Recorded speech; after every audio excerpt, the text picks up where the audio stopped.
හොඳයි පින්වත් සියලු දෙනාම දෑත නළලේ තබා අපගේ අනධීවර ශාස්ත්‍රූන් වහන්සේ වන තුන්ලොවක් අනන්ත ගුණ සුවඳින් සුවඳවත් කරමින් මහා ප්‍රඥාවෙන් අවිද්‍යා අන්ධකාරය දුරු කරලා අපේ ජීවිත ආලෝකමත් කළ ශ්‍රී නාමයට උත්තමාංග නමස්කාරයම වේවා කියලා සාදු කියන්න.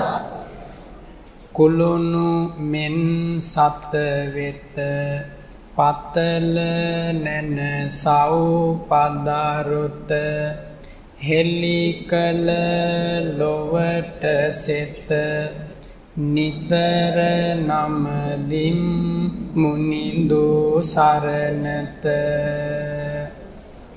ලංකර සසරහිම් දුරුකර කෙලෙස් බියගිම් සිදු කළ යුතු උතුම් වන්දිම් නවලෝතුරා සදහම් කිසි කෙනෙකුන් පමණ නොකලකි ගුණති අපමණ සතහට පිලිසරණ වන්දිම් අදරින් අරි සංඝගණ සාධු සාධු සාධු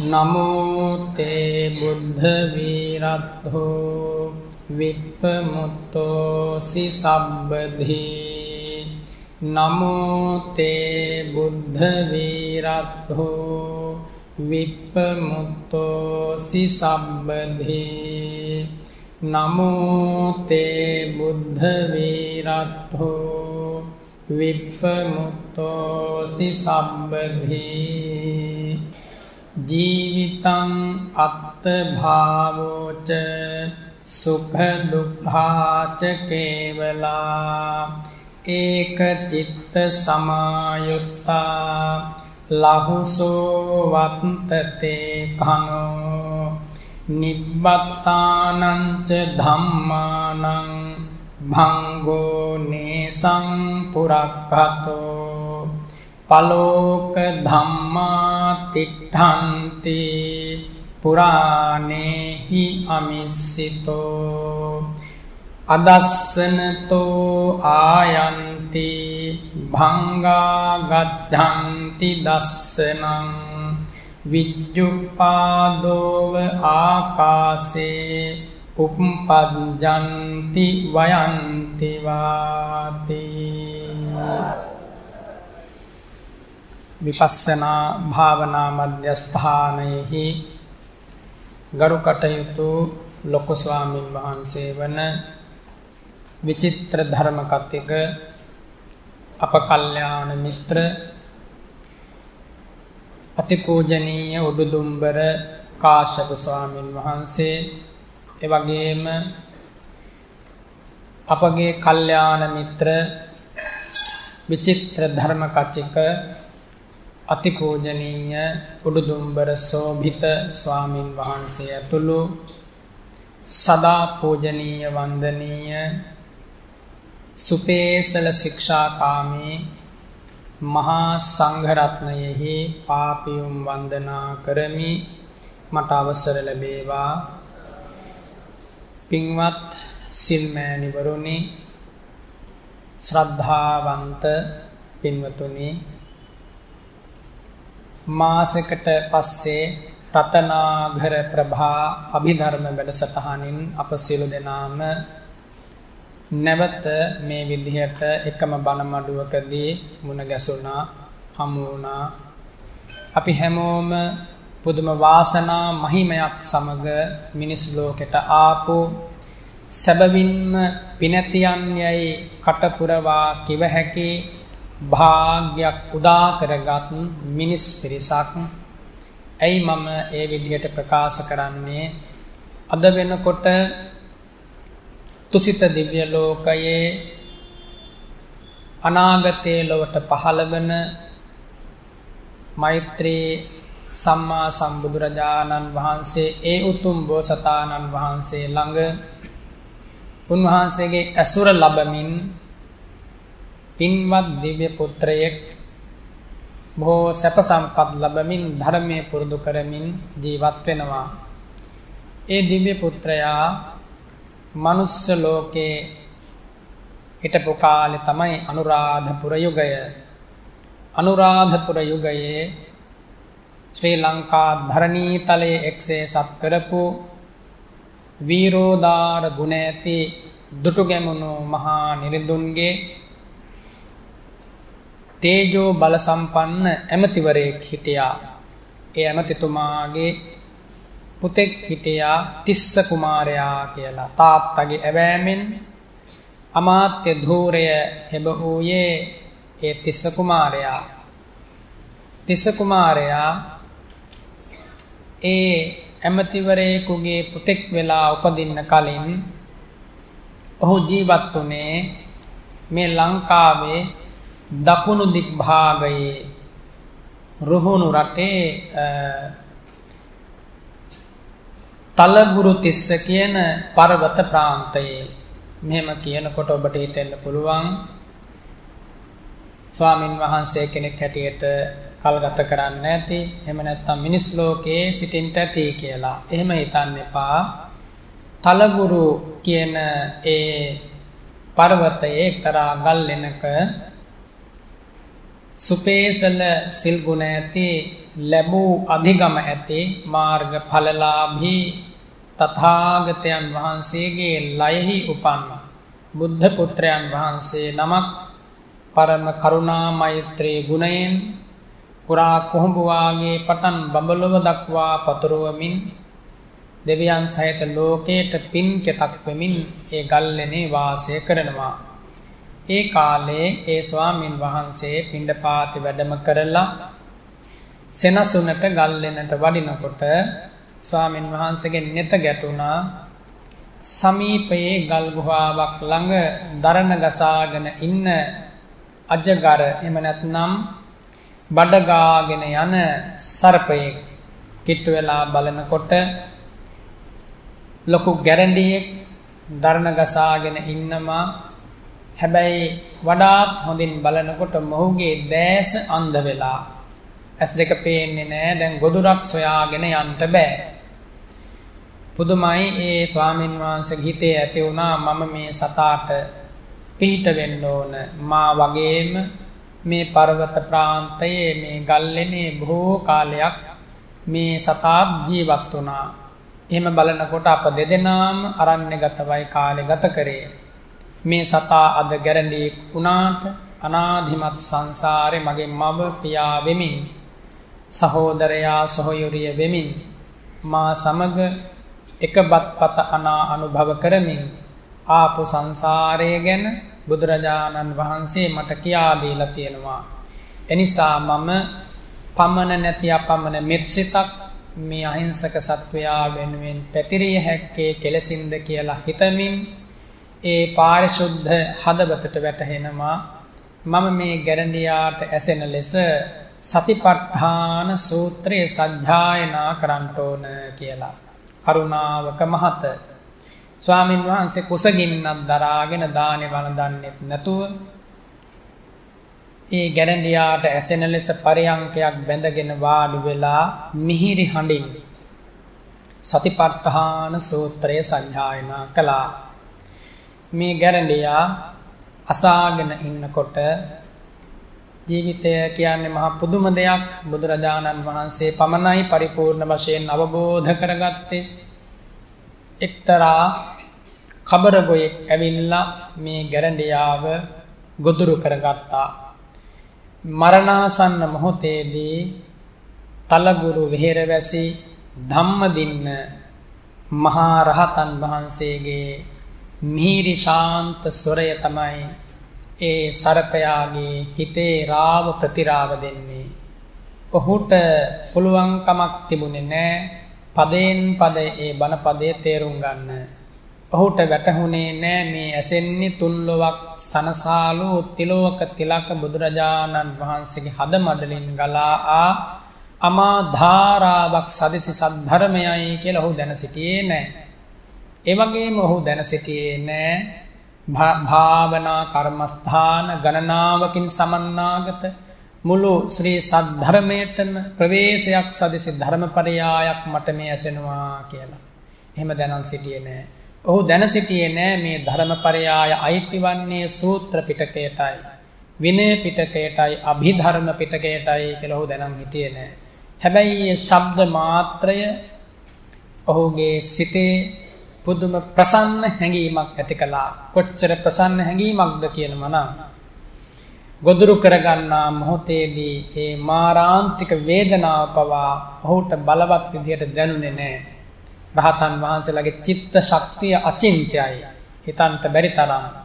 ඉද්ධීමන්තානම් භික්ඛවේ ඉද්ධි විෂයෝ අචින්තේයෝ න චින්තේ තබ්බෝ යං චින්තෙන්තෝ උන්මා දස්ස විඝාතස්ස භාගියස්ස. එහෙමයි බුදුරජාණන් වහන්සේ වදාළේ. ඉතින් මේ සරපයා සිත පහදවාගෙන කරුලිය කරලා දුටු ගැමුණු මහා නිර්දුන්ගේ ඇමතිවරයෙකුගේ පුතෙක් වෙලා පිළිසිඳ ගත්තා. ඒ කතාව තමයි ඔබට මේ ප්‍රබුද්ධ උදෑසන කාලයේ ඔබේ ජීවිතේ වාසනාවන්ත මංගල මොහොතේ මේ විදියට කියලා දෙන්නේ දේශනා කළේ සිහිපත් කළේ කුමක් නිසාද? ඔබට ඔබේ ජීවිතයේ සහ මේ පැමිණීමේ මේ එකතුවේ වටිනාකම ගැන උදෑසනම ඉතා ගෞරවනීය හැඟීමක් ඇති කරන්න ඔබ මේ වෙලාවේ ඉන්නේ එබඳු දුගතියක නොවේ සුගතියක. අධර්මය ගරු කරන තැනක නෙමෙයි ධර්මය ගරු කරන තැනක. බුදුබණ නොඇසෙන තැනක නෙමෙයි බුදුබණ ඇසෙන තැනක. දෑත දෙපය කොර වෙලා පිලෙක් වෙලා අන්ධ වෙලා නෙමෙයි සියලු අංගයන් පිරිපුන් ලෙස පිහිටලා තියෙනවා. මිනිස් ලෝකේ තමයි ඔබේ මේ අවස්ථාව මේ මොහොත මේ නිමේෂය ගත වෙන්නේ. එනිසා ඔබට මේ ඇසෙන්නේ බුදුරජාණන් වහන්සේගේ මහා ප්‍රඥාවේ ප්‍රතිමූර්තියක් සදිසි. ප්‍රඥාවේ ප්‍රඥා ධාරාවක් සදිසි. ප්‍රඥාවේ ආලෝකයක් සදිසි. ශ්‍රී සද්ධර්මයෙහි අමා කිරයයි කිව හැකි. අභිධර්මය පිළිබඳව ඉගෙන ගන්න සම්මර්ෂණය කරන්න යෝනිසෝ මනසිකාරය පවත්වන්න. එනිසා එපමණකින්ම ඔබ වාසනාවන්තයි. ඔබේ ජීවිතයට මිල කළ නොහැකි අමිල නිධානයක් හිමි වූ අවස්ථාව. එනිසා හෝරා කිහිපයක් තව අපි මේ විදියට කතා කරනවා. සෑම තත්පරයකින්ම අවසන් වෙන්නේ අස්තහයට යන්නේ ඔබට ජීවත් වෙන්න හිමි වූ ලස්සන ජීවිතය සොඳුරු තුම් මිනිසත් බව සිහි කරන්න. එනිසා අද දවස ඔබට සීලයද සමාධියද ප්‍රඥාවද පුරපස මෝරණ සඳක්සේ වැඩෙන පින්බර උපෝසත සීලයෙන් යුක්ත දවසක්ම වේවා කියලා මම ආශිර්වාද කරනවා සියලු දෙනාටම. ජීවිතං අත්ථභාවෝච සුඛ දුක්ඛාච කේවලා. තාමත්ම ගැඹුරු ප්‍රවේශයක් මේ උතුම් ධර්මයට. ජීවිතය ආත්ම භාවයේවත් මේ ජීවිතයට අයිති සියල්ල සැප දුක ඇතුළු සියලු දේවල් මුළුමනින්ම කේවලා මුළුමනින්ම ගත්තොත් ඒක චිත්ත සමායුත්තා එක සිතක් හා ප්‍රතිබද්ධ වෙනවා. ලහුසෝ වත්තතේ කනෝ. බොහෝම කෙටි කාලයක් බොහෝම නිමේෂයක් මුහුර්තයක් පැවතිලා නිරුද්ධ වෙනවා. ඉතාමත්ම ගැඹුරු ධර්ම විවරණයක් මේ වෙලාවේ මතක් කළේ. මේ ජීවිතය මේ ආත්ම භාවයේ සලකන අපේ මේ ජීවිත ප්‍රතිලාභය සැප දුක් වශයෙන් විඳින මේ වේදනා ස්කන්ධය නොයෙක් විදිහේ රූප සංඥා ආදී වශයෙන් හඳුනා ගන්නා සංඥා ස්කන්ධය අනේක විද සිතුවිලි සමුදායන්ගෙන් සමන්නාගත සංස්කාර ස්කන්ධය විඥාන ස්කන්ධය කියන මේ සියලු ධර්මයන් ඒක චිත්ත සමායුක්තා එකම සිතක් හා යෙදෙනවා. එකම සිතක් හා ප්‍රතිබද්ධ වෙනවා. ලහුසෝ වත්තතේ කනෝ. බොහෝම සුළු නිමේෂයක් පැවතිලා නිරුද්ධ වෙනවා. මේ ධර්මය දන්නා කෙනෙකුට මේකේ අර්ථය වැටහෙනවා. නොදන්නා කෙනෙකුට නමුත් මේ හදාරද්දී මොකක්ද මේ ප්‍රකාශ කළේ, මොකක්ද මේ ක්ෂණික පැවැත්ම කියන එක පිළිබඳව ඊට ගැඹුරු ඥානයක් පහළ කරගන්න මේ හොඳ අවස්ථාවක් බවට ඉදිරියේදීපත් වේවි. ඉතින් නිබ්බත්තානං ච ධම්මානම් භංගෝ නේ සම්පුරක්ඛතෝ, යම් ධර්මයක් සචේතනිකේ අචේතනිකේ තුල හටගත්තානම් සවිඥානික අවිඥානික උපාදින්න අනුපාදින්න වශයෙන් භංගෝ නේ සම්පුරක්ඛතෝ, බුදුරජාණන් වහන්සේ වදාරනවා ඒ සෑම ධර්මයක්ම භංගය නැසීම, වෙනසීම, අස්තය ක්ෂය වීම, ගෙවි යාම අහවර කොට කෙලවර කොට පවතින දෙයක් කියලා. එතකොට ජීවිතය සියලු සැප දුක් අපි මේ සලකන සියලුම ජීවිතය හා ප්‍රතිබද්ධ අංගෝපාංග සමස්ත එක චිත්තක්ෂණයක් එක ප්‍රතිබද්ධ වෙනවා.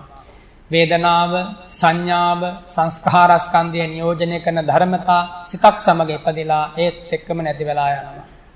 මේ මොහොතේ පහළ වෙන සිත අතීතයට ගිහිල්ලා යම් තැනක නිධන්ගත වෙන්නේ නැහැ. ඒ වගේම යම් තැනක නිධන්ගත වෙලා තිබිලා මේ මොහොතේ සිත පහළ වෙනවා නෙමෙයි. හේතුඵල ධමක සජීවී ක්‍රියාකාරීත්වයේ පසක් කරමින් හේතුන් නිසා ඵල ධර්ම ලැබෙනවා. ඵලයන්ට මූණ දීම වශයෙන් නැවත හේතු සකස් වෙනවා. ඒ හේතුන්ට අනාගතේ ඵලයන් ලැබෙනවා. අතීත හේතු වර්තමාන ඵල, වර්තමාන හේතු අනාගත ඵල වශයෙන් ඒකාබද්ධ වෙච්ච හරියට දන්වැලක පුරුක් වගේ ඕනොන්ට ප්‍රත්‍ය වෙච්ච මේ ධර්ම සමුදායේ පැවැත්ම කුමක්ද? සංසාරය, ඔබේ මගේ ජීවිතය. මෙන්න මේ ගැටලුව හඳුනා ගැනීම, ලිහා ගැනීම, අවබෝධ කර ගැනීම උදෙසා තමයි ඔබ සුදු වතින් සැරසිලා මේ පින් බිමට අද උදෑසන කාලේ බොහෝ කැපකිරීම කරලා මේ විදිහට එකතු වුණේ. එපමණකින්ම සතුටටපත් වෙන්න, සෑහීමකටපත් වෙන්න. බුදුරජාණන් වහන්සේ වදාරනවා පලෝක ධම්මා තිට්ඨන්ති පුරාණේහි අනිශ්චිතා. පලෝක ධම්ම කියලා කියන්නේ කැඩෙන, බිඳෙන, සිඳෙන දේවල් වලට නමක්. කැඩෙන, බිඳෙන, සිඳෙන මේ ධර්ම පුඤ්ජය යයි කිව හැකි ජීවිතය. පලෝක ධම්මා තිට්ඨන්ති, කැඩෙන බිඳෙන ස්වභාවයෙන් යුක්තව මොහොතක් පවතිනවා. පුරාණේහි අනිශ්චිතා, පුරාණයේ මින් මේ චිත්තක්ෂණයෙන් එපිට චිත්තක්ෂණයේදී හෝ ඒ අතීතයේ පහළ වෙච්ච කිසිදු ස්කන්ධයක් මේ මොහොතේ නැහැ. මේ මොහොතේ පහළ වෙන ස්කන්ධයන් ඊළඟ මොහොතේ නැහැ, නිරුද්ධ වෙලා යනවා. මේක තාමත්ම ගැඹුරු ධර්මයක්. මේ විදිහට වාචෝද්ගත කළාට පිනේ පමණින්, ගුණේ නුවණේ පමණින් මේ ධර්මයේ වැටහෙනවා. ගුණයේ නුවණේ පමණින්. නුවණ තිබුණාට මදි, ගුණයක් තියෙනට ඕන මේ ධර්මය අවබෝධ කරගන්න. ඉතින් නිසා බුදුරජාණන් වහන්සේගේ මේ ඉගැන්වීම අපි හැමෝටම මහා වාසනාවක්. අදස්සනතෝ ආයන්ති භංගා ගච්ඡanti දස්සනං, කොතනකවත් තිබිලා ආව ජීවිතයක් නෙමෙයි මෙය. හේතුවක් නිසාම සකස් වූ ඵල ධර්මයක්. ඒ වගේම භංගා ගච්ඡanti දස්සනං, කැඩෙනවා, බිඳෙනවා, නැති වෙනවා, වෙනසෙනවා, මියෙනවා, පරලොව යනවා. අස්පනා පිට දකින්න පුළුවන් ඇත්තක්. එනිසා විජ්ජුප්පාදෝව ආකාසේ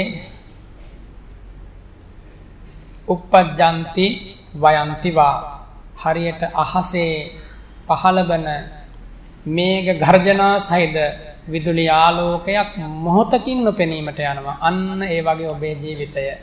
මේක වටිනා විදර්ශනා කර්මස්ථානයක්.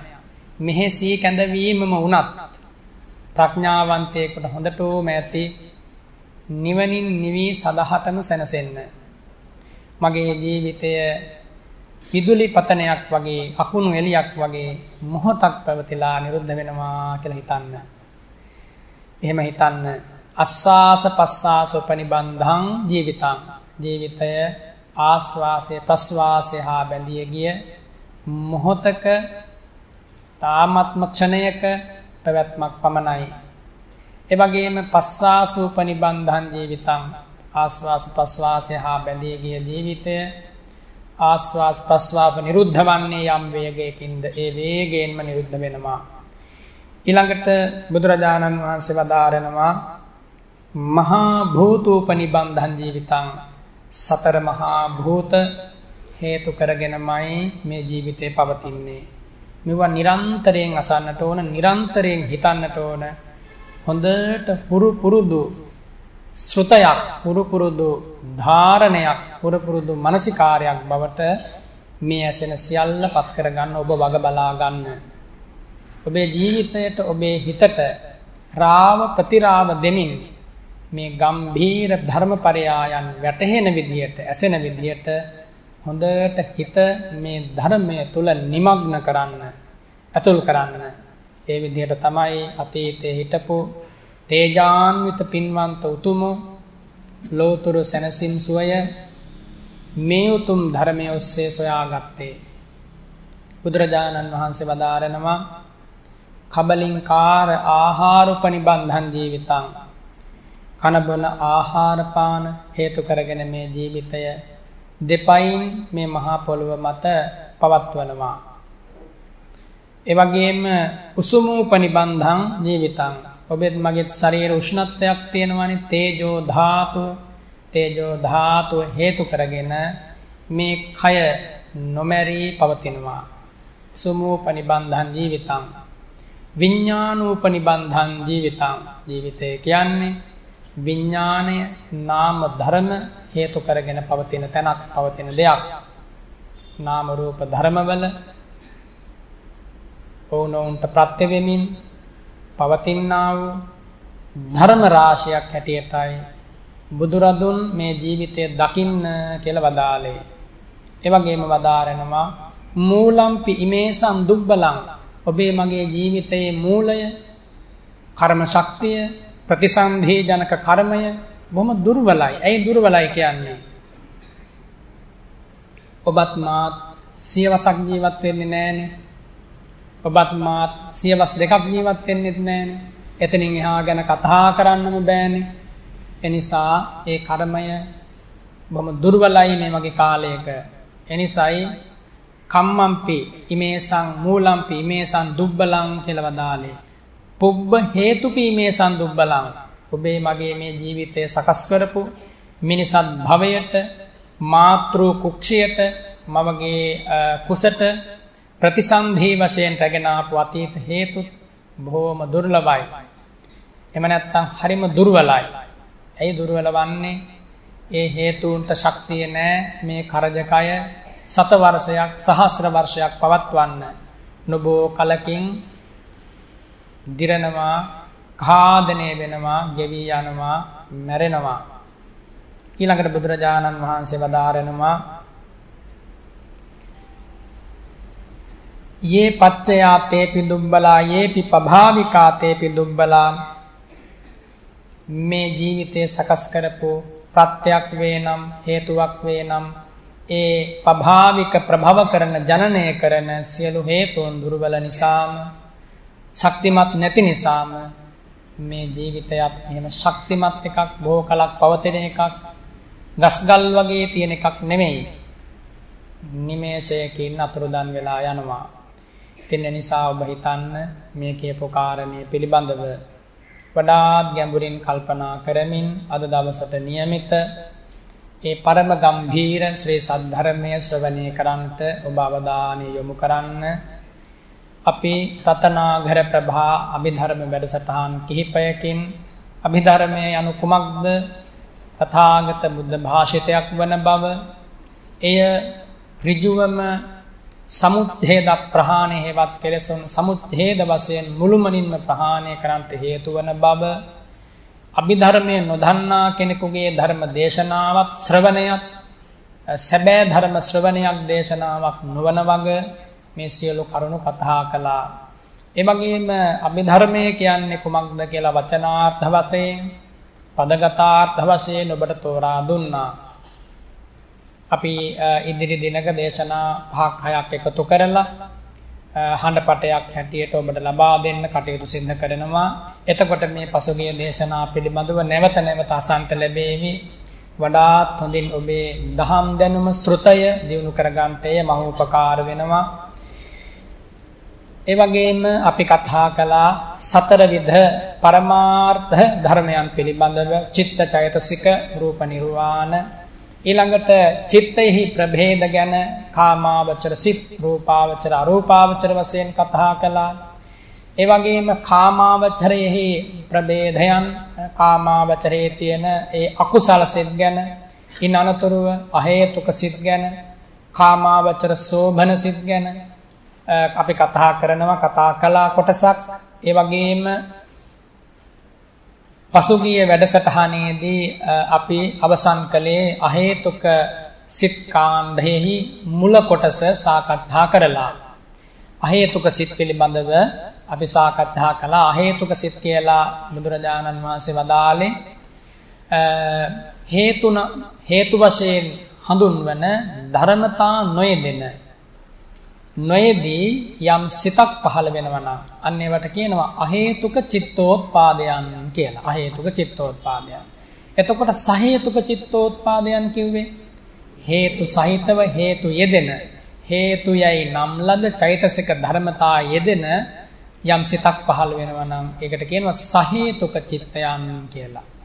ලෝභය හේතුවක්, අලෝභය හේතුවක්, එවැගේම ද්වේෂය හේතුවක්, අද්වේෂය හේතුවක්, මෝහය හේතුවක්, ප්‍රඥාව හේතුවක්. හේතු ධර්මතා 6ක් තියෙනවා මේ උතුම් ධර්මය තුල බුදුරජාණන් වහන්සේ වදාරන. ලෝභ, ද්වේෂ, මෝහ. අලෝභ, අද්වේෂ, අමෝහ. ඒ හේතුන් යම් සිතක යෙදෙනවා නම් ඒවට කියනවා සහේතුක සිත කියලා. එතකොට කුසල හේතු, අකුසල හේතු, අව්‍යාකත හේතු කියලා ඒ හේතු බෙදා දක්වනවා. ලෝභ, ද්වේෂ, මෝහ කියන හේතු තුන අකුසල හේතු නමින් වදාරනවා තථාගතයන් වහන්සේ. අකුසල සිත් එක තමයි පහළවන්නේ. ඒ වගේම අලෝභ, අද්වේෂ, අමෝහ කියන හේතු තුන තථාගතයන් වහන්සේ වදාරනවා කුසල හේතු, එහෙම නැත්නම් අව්‍යාකත හේතු කියලා. එතකොට අපි කතා කළා පසුගිය වැඩසටහන් වල 12ක් වූ අකුසල චිත්තෝත්පාදයන් පිළිබඳව. 12 අකුසල් සිත් පිළිබඳව. ලෝභ මූල සිත් 8ක් පහළ වෙන හැටි, ද්වේෂ මූල සිත් 2ක් පහළ වෙන හැටි, මෝහ මූල සිත් 2ක් පහළ වෙන හැටි. ඊළඟට අපි කතා කළා අහේතුක සිත් 18 පිළිබඳව, අකුසල විපාක චිත්තෝත්පාද 7ක් පිළිබඳව, ඒ වගේම අහේතුක කුසල විපාක චිත්තෝත්පාද 8ක් පිළිබඳව, ඒ වගේම අහේතුක ක්‍රියා චිත්තෝත්පාද 3ක් පිළිබඳව. ඒ අතරින් අකුසල විපාක 7 පිළිබඳව යම් සංක්ෂිප්ත හැඳින්වීමක් කළා. උපේක්ෂා සහගත චක්කු විඥාන චිත්තය, උපේක්ඛා සහගත සෝත විඥාන චිත්තය, උපේක්ඛා සහගත ගාහන විඥාන චිත්තය, උපේක්ඛා සහගත જીවහා විඥාන චිත්තය. ඒ වගේම දුක්ඛ සහගත කාය විඥාන චිත්තය. ඒ වගේම උපේක්ෂා සහගත සම්පටිච්ඡන චිත්තය. ඒ වගේම උපේක්ෂා සහගත සම්තීර්ණ චිත්තය. ඒත් සමගම අපි සාකච්ඡා කළා උපේක්ෂා සහගත චක්කු විඥාන චිත්තය අකුසල විපාක වශයෙන් ලැබෙන හැටි. ඒ වගේම කුසල විපාක වශයෙන් ලැබෙන හැටි. අනිෂ්ඨ රූපාරම්මණයක් චක්සු ප්‍රසාදයෙහි ගැටීම් වශයෙන් පහළ වෙනවා කියලා වදාලා අකුසල විපාක උපේක්ෂා සහගත චක්ඛු විඥාන චිත්තය. අනිෂ්ඨාරම්මණයක් චක්සු ප්‍රසාදයෙහි ගැටෙන කොටයි මේ අකුසල විපාක චිත්තය පහළවන්නේ. ඉතින් මේ උද්දේශය නැත්නම් මේ ප්‍රකාශය බොහොම ගැඹුරු ධර්ම ප්‍රකාශයක්. බුදුරජාණන් වහන්සේ මහා ප්‍රඥාවෙන් දැකපු ජීවිතය අනිෂ්ඨාරම්මණයක් චක්ෂු ප්‍රසාදයේ ගැටෙනකොට අකුසල් විපාක උපේක්ෂා සහගත චක්කු විඥානයේ පහළ වෙනවා කියලා කවුද කියා දුන්නේ? භාග්‍යවත් බුදුරජාණන් වහන්සේ. වෙන කාටවත් මේ ලෝකෙ මේ සත්‍යය ගැන කියලා දෙන්න බැරි වුණා. එනිසාම තථාගතයන් වහන්සේ අසමයි අසම සමයි කියලා වදාරනවා. ඒ අසම සම ප්‍රඥාවෙන් කෙරෙන හෙළිදරව්ව වන්නේ මේ ගම්භීර ජීවිතය පිළිබඳව කියවෙන ගම්භීර ධර්මය. නිසා ශ්‍රද්ධාවෙන් ඕනෑකමින් නොතේරුණත් සිහිය පිහිටුවාගෙන මේ කතාවට ඔබ ගෞරවයෙන් සවන් දෙන්න. ඒක තමයි බුදුරජාණන් වහන්සේ ඔබෙන් බලාපොරොත්තු වුණේ. මේ සෑම වචනයක් සමගම හොඳට යෝනිසෝ මනසිකාරය පුරුදු කරන්න, විමසන්න. නොතේරෙන තැනක් තියෙනවා නම් දෙපාරක් නොසිතාය ගැන විමසන්න. එතකොට ඒ අකුසල විපාක සිත් පහළ වෙනකොට 12ක් වූ අකුසල සිත් වලට විපාක 7ක් ලැබෙනවා කියලා අපි ඔබට කියා දුන්නා. 12 අකුසල චිත්තයටම ලැබෙන්නේ විපාක වශයෙන් විපාක සිත් 7යි. ඒ සිත් 7ම පහළවන්නේ හේතු නම් වූ චෛතසික ධර්මතාවන්ගෙන් තොරව. ඒ කියන්නේ ලෝභ ද්වේෂ මෝහ කියන ධර්මතා එකක්වත් විපාක සිත්වල යෙදෙන්නේ නැහැ. ඒත් සමගම ඔබට අපි ප්‍රකාශ කළා තථාගතයන් වහන්සේ වදාරනවා එනිසාම අකුසල විපාකය බොහොම ශක්තිහීනයි දුර්වලයි කියලා. අකුසල විපාකයේ ශක්තිහීන දුර්වල ඵලදීමක්, දුර්වල චිත්තෝත්පාදයන් හි පහළ වීමක්. යම් හේතුවකින් අකුසල විපාක සිතක හේතුවක් හැම යෙදුණා නම්, එහෙම නැත්නම් අකුසල හේතුවක් යෙදුණා නම් ලෙහෙසි වෙන්නේ නැහැ අකුසලය ප්‍රහාණය කරන්න. බුදුරජාණන් වහන්සේ වදාළේ සක්කා භික්කවේ අකුසලම් පජහිතුම්. මහණෙනි පුළුවන් උත්සාහවත් වෙන්න. කුමක්ද කුමකටද? ප්‍රහාණය කරන්න අකුසලය. අකුසලය ප්‍රහාණය කරන්න පුළුවන්. එනිසාම ඔබ උත්සාහවත් වෙන්න. සක්කා භික්කවේ භාවේතුම් කුසලං. මහණෙනි පුළුවන් භාවිත කරන්න, කුසලේ වඩන්න පුළුවන්. මම මේ ප්‍රත්‍යක්ෂයෙන්මයි වදාරන්නේ කියලායි තථාගතයන් වහන්සේ අවධාරණයෙන් අකුසලයේ ජයගෙන කුසලයේ ජයගෙන සසර ජයගෙන අකම්පිත ස්ථානයේ වන ලෝතුරා බුද්ධ රාජ්‍යයේ පිහිටලා සිංහ රාජෙක් සිංහනාද කරනවා වගේ දේශනා කොට වදාළේ. ඉතින් එනිසා අකුසල් විපාක සිත් සියල්ලම පහළවන්නේ හොඳට මතක තබා ගන්න කිසිම හේතු නම් ලද හේතු ධර්මයක් හේතු චෛතසිකයක් නොයෙදෙමින් තවදුරටත් කිව්වොත් ලෝභ ද්වේෂ මෝහ අලෝභ ද්වේෂ සමෝහ කියන මේ හේතුන්ගෙන් හේතු දෙකක් හෝ හේතු තුනක් යෙදුනොත් ඒ සිත බලවත්, ඒ සිත ශක්තිමත්.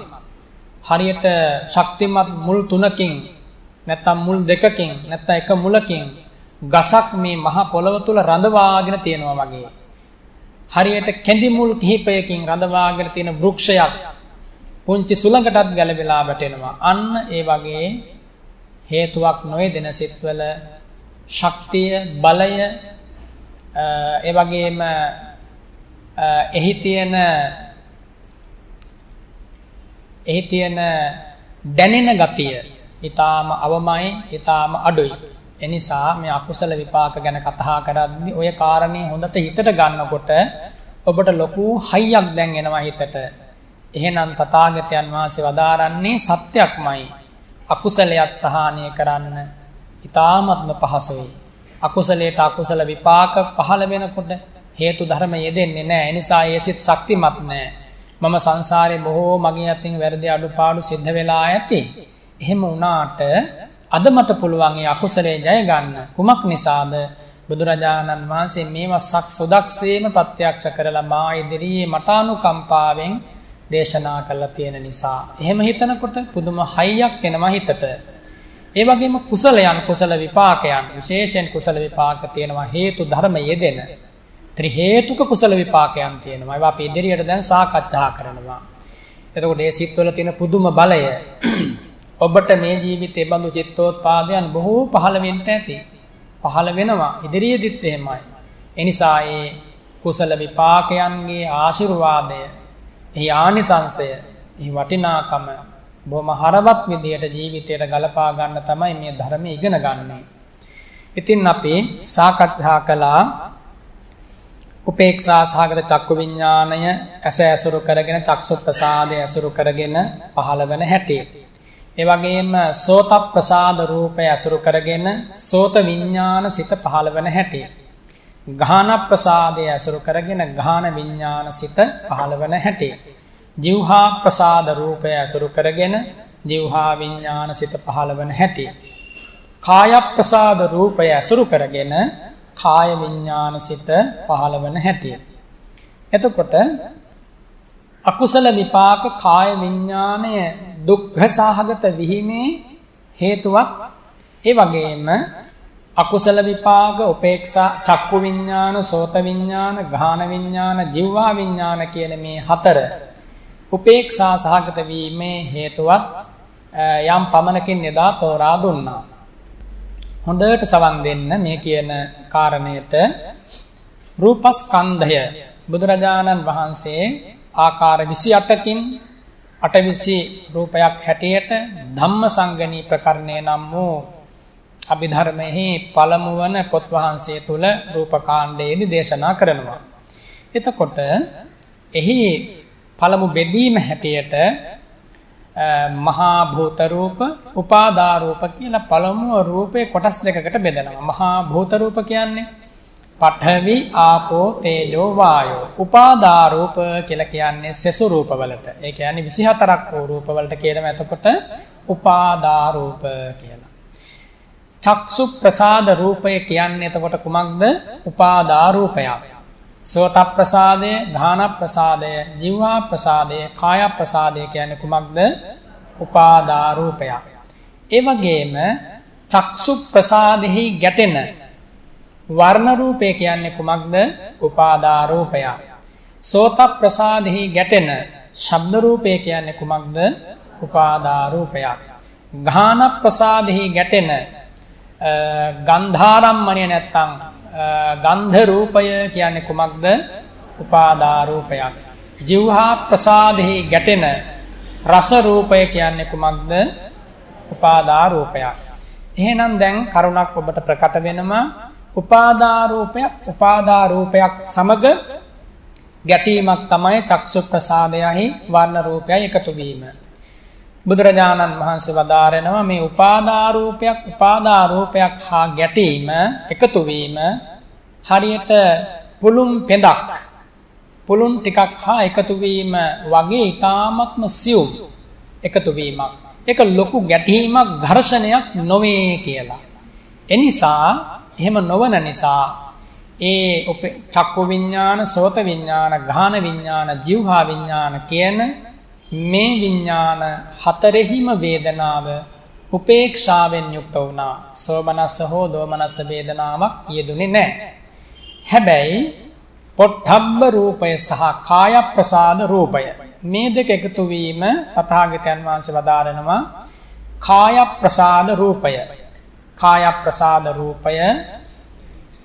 ප්‍රසාද රූපය කුමක් ඇසුරු කරගෙනද පවතින්නේ? පඨවි ආපෝ තේජෝ වායෝ කියන භූත රූප ඇසුරු කරගෙනයි කාය ප්‍රසාද රූපය කර්මානුරූපීව පහළවන්නේ. එතකොට ඒ කාය ප්‍රසාද රූපයට අරමුණු වන්නේ පොට්ටබ්බය නම් වූ ආරම්මණය. පොට්ටබ්බාරම්මණය කුමක්ද කියලා බුදුරජාණන් වහන්සේ වදාරනවා. පොට්ටබ්බාරම්මණය කියන්නේ පඨවි තේජෝ වායෝ. පඨවි තේජෝ වායෝ කියන මේ භූත රූප තුන තමයි පොට්ටබ්බාරම්මණය නමින් අපේ මේ කාය ප්‍රසාදෙහි හැපෙන්නේ ගැටෙන්නේ. කාය ප්‍රසාදෙහි හැපෙන්නේ ගැටෙන්නේ. එතකොට පොට්ටබ්බ රූපයයි හඳුන්වන පඨවි තේජෝ වායෝ කියන මේ භූත රූප තුන කාය ප්‍රසාද රූපේ ගැටුණාම ඒ කාය ප්‍රසාද රූපයට ආධාර වූ පඨවි ආපෝ තේජෝ වායෝ කියන භූත රූප සමග මේ ගැටෙනවා. එනිසා භූත රූප සමග ගැටෙන නිසා උපදින්නා වූ විඥාණය එක්කෝ සුඛ සහගත වෙනවා. එහෙම නැත්නම් අකුසල විපාක අවස්ථාවේ දුක්ඛ සහගත වෙනවා කියලා වදාලා. එතකොට මෙතන ඉන්න මේ පින්වත් පිරිසට මේ කියපු කාරණා මුළුමනින්ම නොවැටහුණත් කිසිසේත්ම අසතුටටපත් වෙන්න එපා. ඉදිරියේදී මේ දේවල් නැවත නොඑක් ණය ක්‍රම අනුසාරයෙන් විසද ලෙස පිරිසුදු ලෙස විස්තර ලෙස කතා කරනවා. එතකොට අද නොවැටහෙන දේ තව දුරටත් සාකච්ඡා කරනකොට අසනකොට ඉදිරියේදී වැටහෙනවා. එනිසා ඔබ මේ පැමිණීම ගැනම මේ වෙලාවේ සතුටටපත් වෙන මේවා කනකින් අසන්න ලැබුණේ අපේ වාසනාවට කියලා. මම මේ තෙද ගැන්වීම සම්පහන්සනය නැවත කරන්නේ මේ විදිහටම බුදුරජාණන් වහන්සේගේ පාරිශුද්ධ අභිධර්මය ස්වාමින් වහන්සේලාට ගිහියන්ට උගන්වලා මට අත්දැකීම් තියෙනවා. ඉතින් ස්වාමින් වහන්සේලා වුණත් මේ පටන් ගන්නකොට ආරම්භ කරනකොට 20 30 40 එකතු වෙනවා. පාඩම් කිහිපයක් දිගට කරගෙන යනකොට අඩු වෙලා ගිහලා 4-5 දෙනයි අන්තිමට ඉතුරු වෙන්නේ. ඉතින් ඒ නිසා නමුත් උනන්දුවෙන් ඕනෑකමින් කැපකිරීමක් කරලා මේ හදාරුවොත් දිගට මේක නොතේරෙන දෙයක් නෙමෙයි. ඕනෑම කෙනෙකුට ශ්‍රද්ධාවන්ත ගුණගරුක සීලගරුක ඕනෑම කෙනෙකුට වැටහෙන දෙයක්. ඒ ගැන අප වෙලා තියෙනවා බුදුරජාණන් වහන්සේ. ඒ නිසා ඒ විශ්වාසය ඔබ පිහිටුවා ගන්න. දැන් ඔබට කියපු කාරණය වැටහුණා.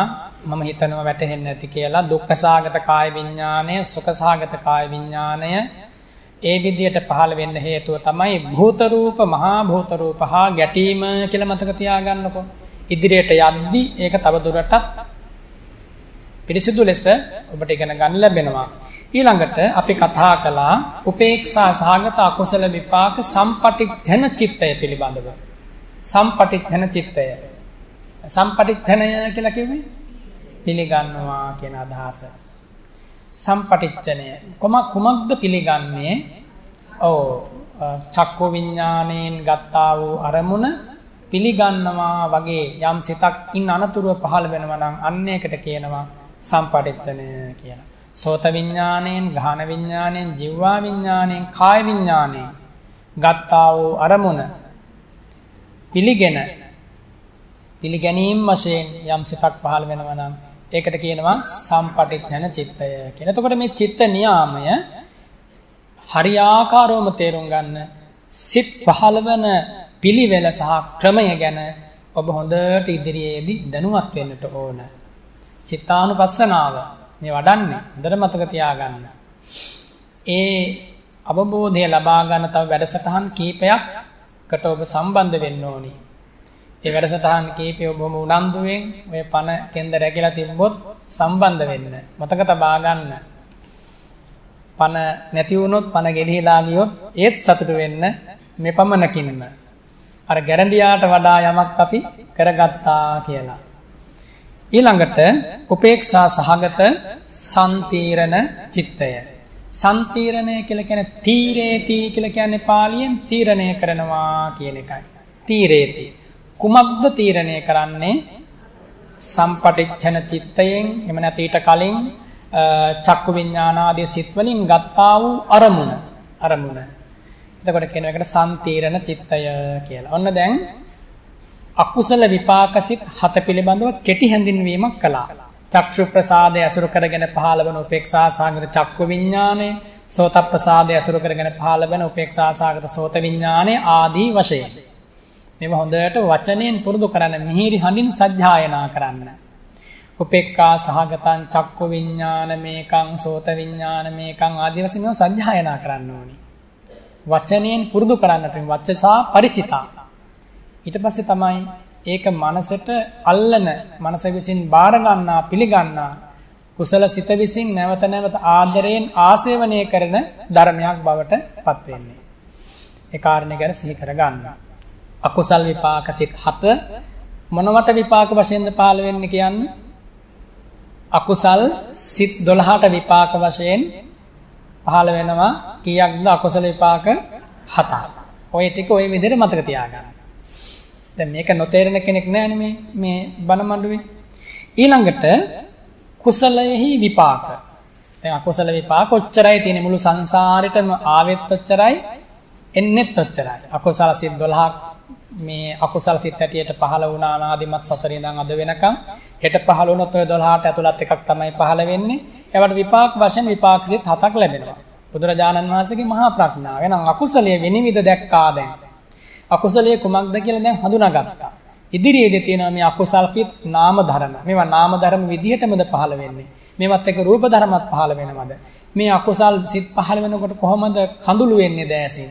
මේ අකුසල් පිට පහළ වෙනකොට කොහොමද වේදනාකාරී සිතිවිලි ඇති වෙන්නේ? කොහොමද කායික මානසික පීඩාවන් එන්නේ කියලා ඒ සියල්ලම බුදු වැසෙන් දැකපු ආකාරයෙන් අපි ඉගෙන ගන්නවා. ඊළඟට කුසලය, කාමාවචර කුසලය, රූපාවචර කුසලය, අරූපාවචර කුසලය කියලා කොටස් තුනකට බෙදුවා. කාමාවචර කුසලය, රූපාවචර කුසලය, අරූපාවචර කුසලය.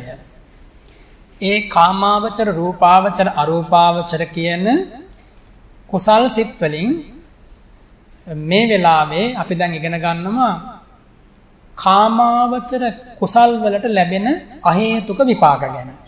කාමාවචර කුසල් සිත් 8ක් පහළ වෙනවා ඔබේ මගේ මේ ජීවිතය ඇසුරු කරගෙන. කාමාවචර කුසල් සිත් 8ක්.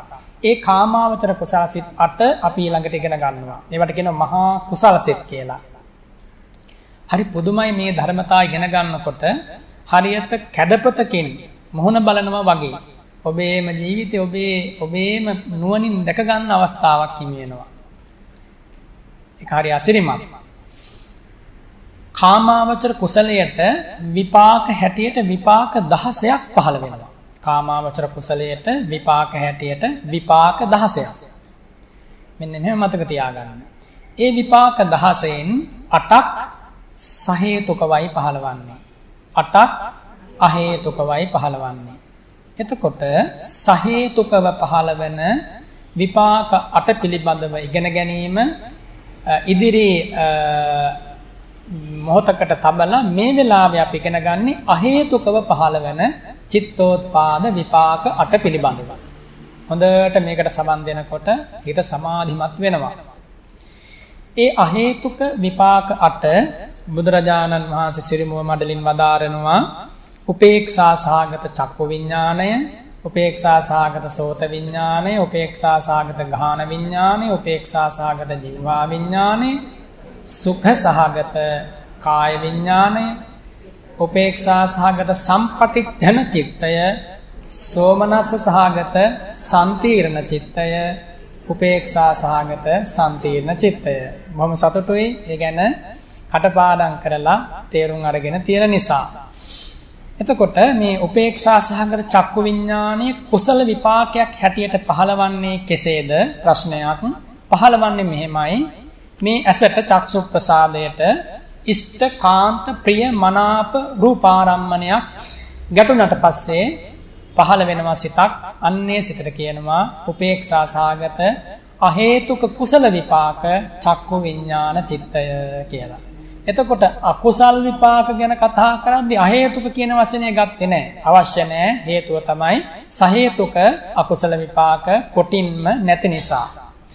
දැන් මේ වෙලාවේ කුසල විපාක ගැන කතා කරද්දී කාමාවචර කුසලයේ විපාක ගැන කතා කරනකොට දේශනා කරනකොට මේ අහේතුක සිත් 18 තුල උගන්වනු ලබන දේශනා කරනු ලබන කුසල විපාක 8 හඳුන්වද්දී ඉගෙන ගනිද්දී සත්‍යයනා කරද්දී සාකච්ඡා කරද්දී මුලින්ම කියනවා සහේතුක අහේතුක කුසල විපාක කියලා. ඇයි එහෙම කියන්නේ? සහේතුක කුසල විපාක කොටසකුත් ඉදිරියේදී අපි ඉගෙන ගන්නා නිසා.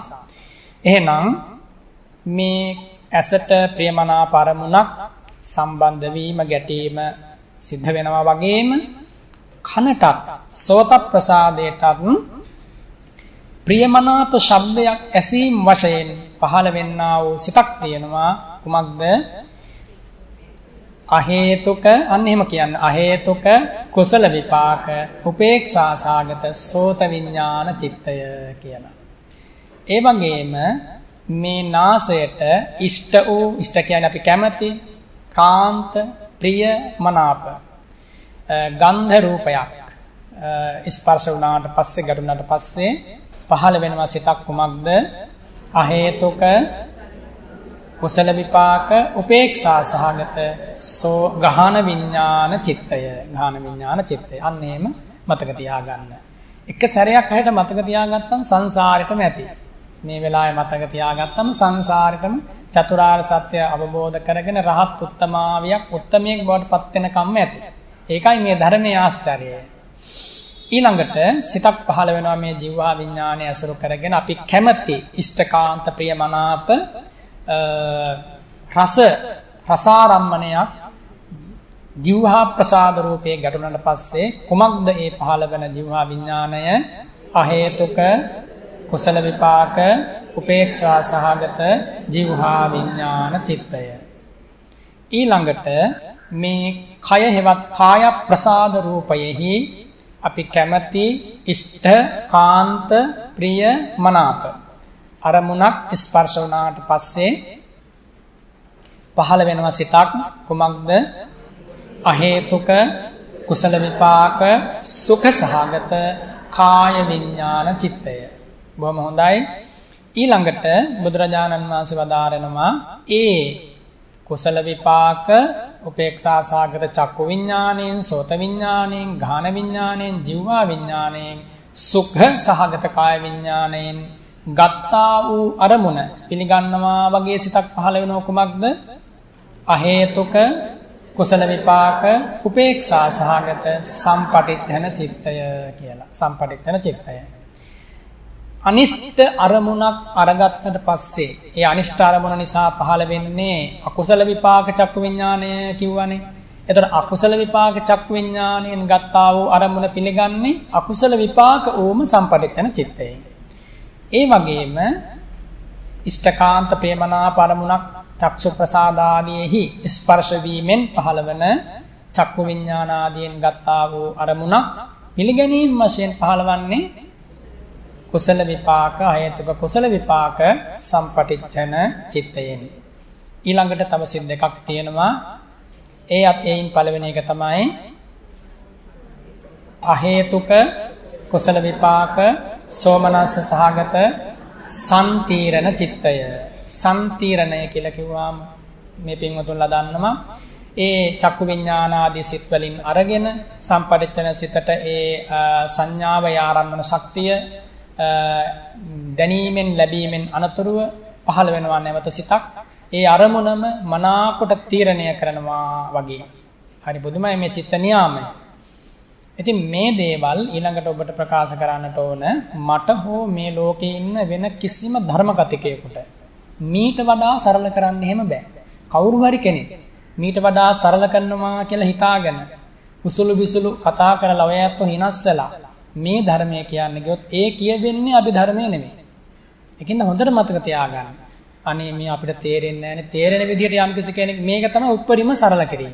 මීට වඩා සරල කරන්න පුළුවන් නම් තථාගතයන් වහන්සේටමයි තථාගතයන් වහන්සේගෙන් ඉගෙනගෙන අපි කරොත් හැර නැත්තම් කරන්න බෑ. නිසා මේක කොහොම හරි මේ මට්ටමින් තේරුම් ගන්න උත්සාහවත් වෙන්න. මේ නම් මේ කියන දේවල් මොනව කරන්නද? භාෂාව අසරණයි තථාගතයන් වහන්සේගේ අවබෝධය ඉදිරියේ. නිරුක්තිය කියන එක බොහොම දුක්පත් දෙයක් වුණා. බුදුරජාණන් වහන්සේගේ ජීවිතාවබෝධයේ මහා ප්‍රඥාව ඉදිරියේ ඒව කොහොමද මේ ලෝකයේ සම්මුති ශබ්දමාලාවකින් තව කෙනෙකුට ඥාපනය කරන්න ලබා දෙන්නේ? එහෙම කරන්න අමාරුයි. කල හැකි උපරිමයක් කරලායි පිරිනිවන් වැඩි. ඒ නිසා මේ ගැන සතුටු වෙන්න. ඒ ගැන සතුටු වෙන්න. එකම තැනක වැඩිපුරම රහතන් වහන්සේලා හැස්සුනේ තථාගතයන් වහන්සේ ජීවතුන් අතර හිටපු කාලෙද නැත්නම් පිරිනිවන් වැඩියට පස්සේද? පිරිනිවන් වැඩියට පස්සේ. කොහෙදද?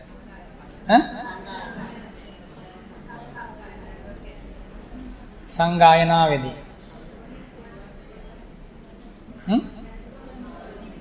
රුවන්වැලි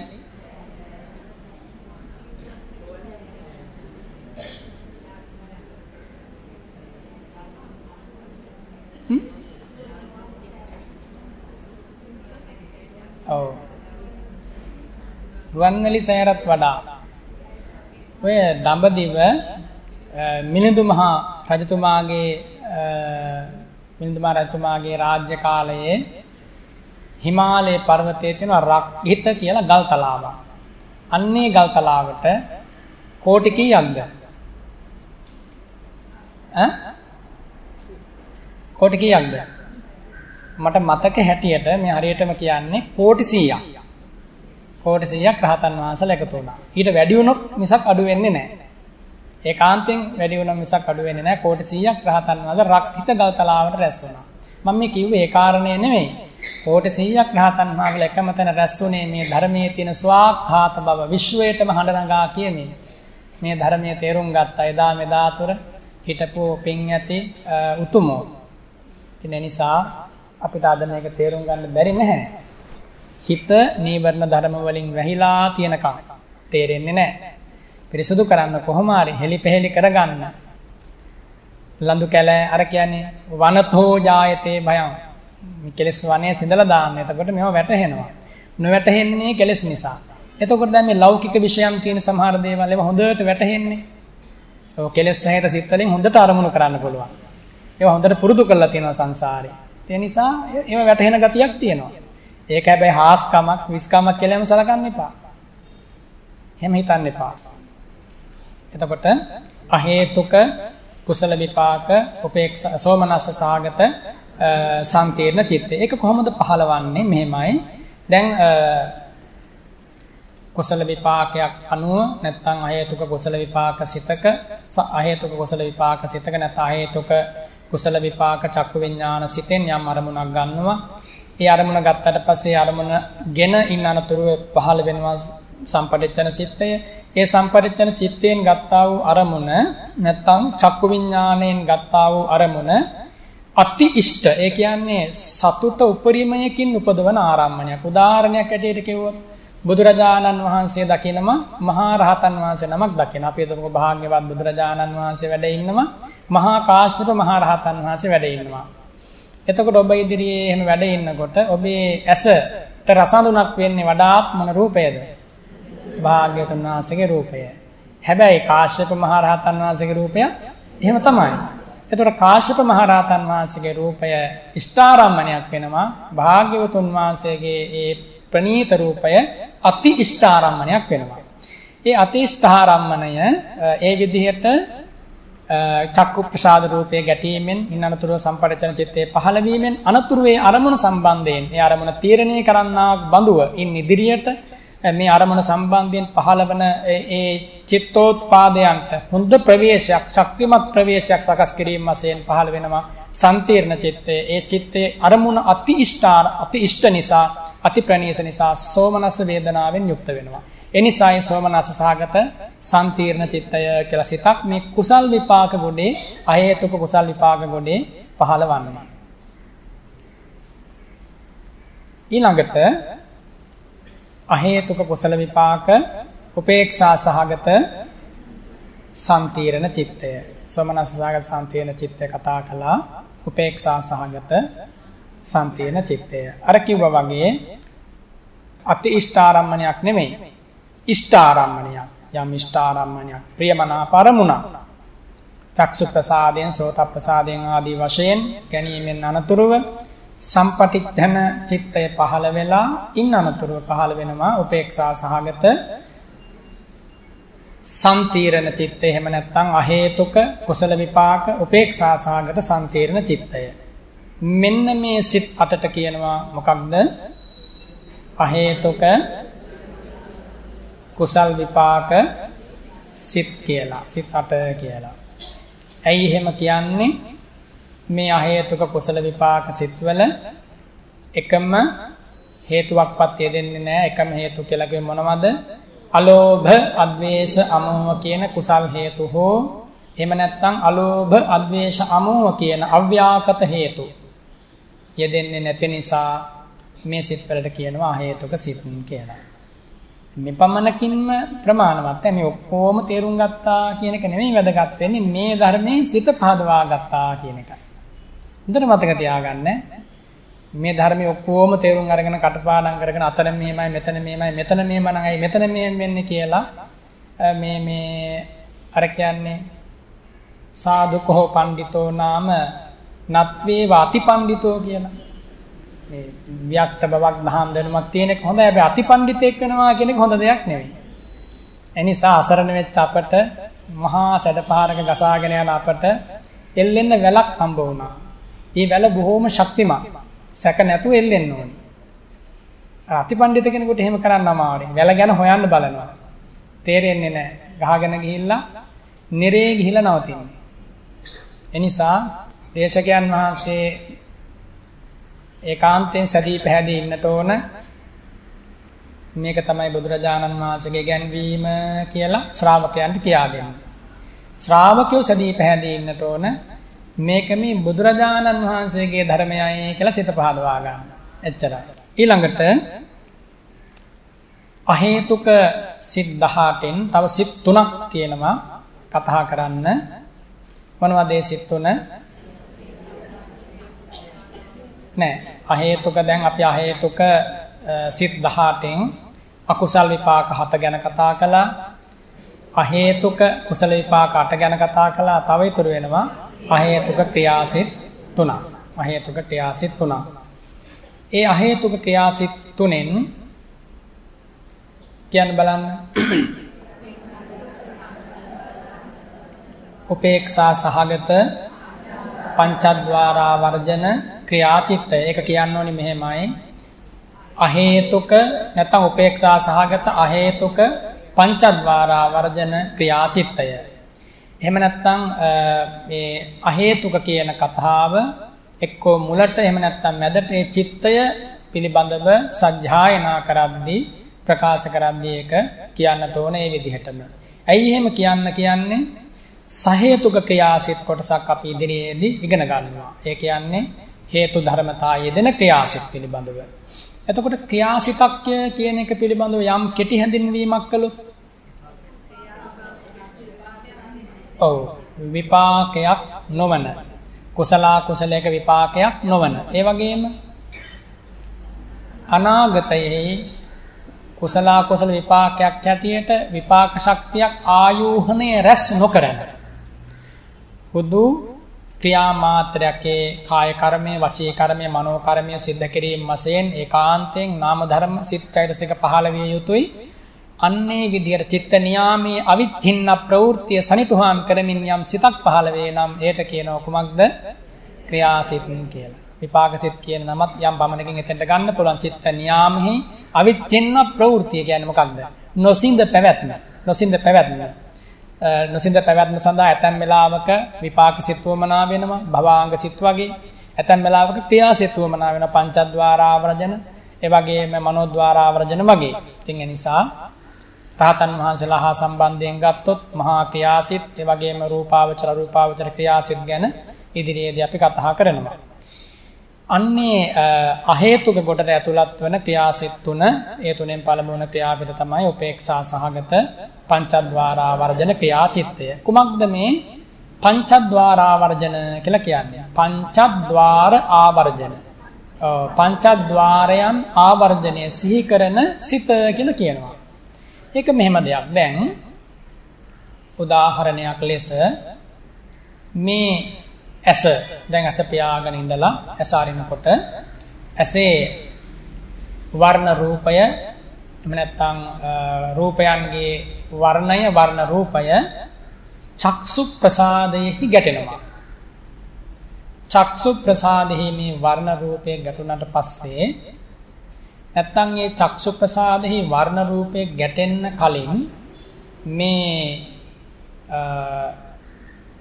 හදසංතානේ නැත්නම් මේ ద్వාරයන් ඇසුරු කරගෙන සිත් පහළ වුණා. අපි හිතමුකෝ මෙහෙම කෙනෙක් නිදාගෙන ඉන්නවා. එහෙම නැත්නම් කෙනෙක් විශේෂ අරමුණක් මෙනෙහි කරන්නේ නැතුව ඉන්න අවස්ථාවක එයාගේ සිත ඇසුරු කරගෙන පහළ වෙනවා භවතෝ අංග භාවං, භවයට අංගයක් වෙනවා කියන ශීර්ෂයෙන් භවාංග සිත්. එතකොට මේ භවාංග සිත් කියන්නේ විපාක සිත් කොටසක්. භවාංග සිත් ප්‍රතිසන්දි භවාංග චුති කියලා හඳුන්වන්නේ මේ අවස්ථා තුනම විපාක අවස්ථා. ඒ අතරින් කෙනෙකුට ඇසෙන් කනෙන් නාසයෙන් දිවෙන් කයින් සහ මනසින් විශේෂ අරමුණක් ගෙන නොසිටින අවස්ථාවක සිත් පහළ වීම ඒකාන්තයෙන් සිද්ධ විය යුතු නිසා සිත එක්කෝ මේ නිරෝධ සමාපත්තියෙන් එහෙම නැත්නම් ස්කන්ධ පරිනිර්වාණයෙන්ම නිරුද්ධ කරනවා හැර වෙන නවතින තැනක් නැහැ. අසඤ්ඤ සත්‍යයේ ගියොත් කොහොම සිත් පහළ වෙන්නේ නැහැ. නමුත් මේ වගේ අවස්ථාවක නැත්නම් සිත් පහළවීම ඒකාන්තයෙන් සිදු විය යුතු නිසා භවාංග සිත් වලින් වෙන නැත්තම් අපි ගත්තොත් චක්ෂුරාදී ద్వාර වලින් අරමුණුගෙන නොසිටින අවස්ථාවල භවාංග සිත් මේ මනෝද්වාරය ඇසුරු කරගෙන පහළ වෙලා අර නදී සෝතයක් සැඩපහරක් ජල ධාරාවක් වගේ පහළවන නාම ධර්මයක් වන චිත්තය නැත්තම් ඒ චිත්ත පරම්පරාව කැඩෙන්නේ නැතුව සිඳෙන්නේ නැතුව විනාශ වෙට නොදී පැවැත්වීම උදෙසා නියාමයක් හැටියට ඒක කවුරුවක් කරන හෝ කරවන දෙයක් නෙමෙයි චිත්ත නියාමයක් හැටියට ධර්ම ස්වභාවයක් පහළ වෙනවා සිතක් පහළ වෙනවා අන්න ඒකට කියනවා භවාංග චිත්තය කියලා. මේ භවාංග චිත්තය මනෝද්වාරය අසුරු කරගෙන පහළ වෙන වෙලාවක අපි හිතමුකෝ චක්සු ප්‍රසාදයට රූපාරම්මණයක් ගැටුණා කියලා. අන්න එහෙම ගැටුණට පස්සේ මේ භවාංග සිත යම් සෙලවීමකට භාජනය වෙනවා. ඒකට කියනවා භවාංග චලනය කියලා.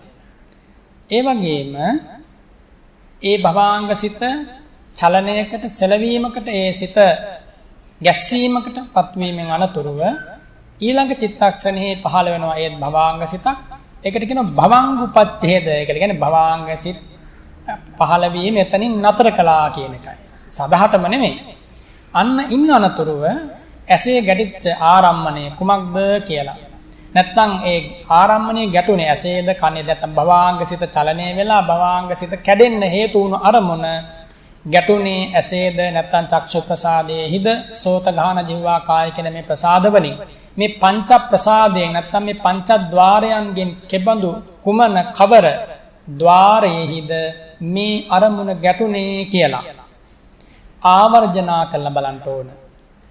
ආවර්ජනා කරලා බලන්න නම් සිතක් පහළ වෙන්න ඕන.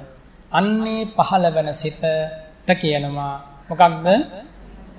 උපේක්ෂා සහගත අහේතුක ක්‍රියාචිත්තයක් වන පංචද්වාරාවර්ජන ක්‍රියාචිත්තය. එතකොට පංචද්වාරාවර්ජන කියන නම ඇහෙද්දී ඔබ තේරුම් ගන්න චක්කු සෝත ගාන ජීවා කාය කියන මේ ద్వාර පහ ගැන ආවර්ජනා කරනවා. සිහි කරලා මතක් කරලා බලනවා. නැත්තම් හොයා බලනවා.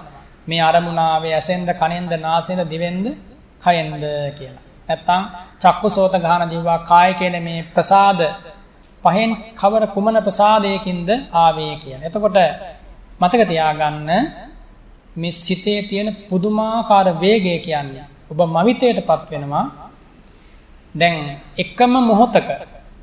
දැන් එකම මොහොතක ඇස් දෙකෙන් කන් දෙකෙන් නාසයෙන් දිවෙන් මේ ශරීරයෙන් ඒ වගේම වැඩ කරන අය ඉන්නේ. එහෙනම් වැඩ කරන අය ඉන්නවනේ.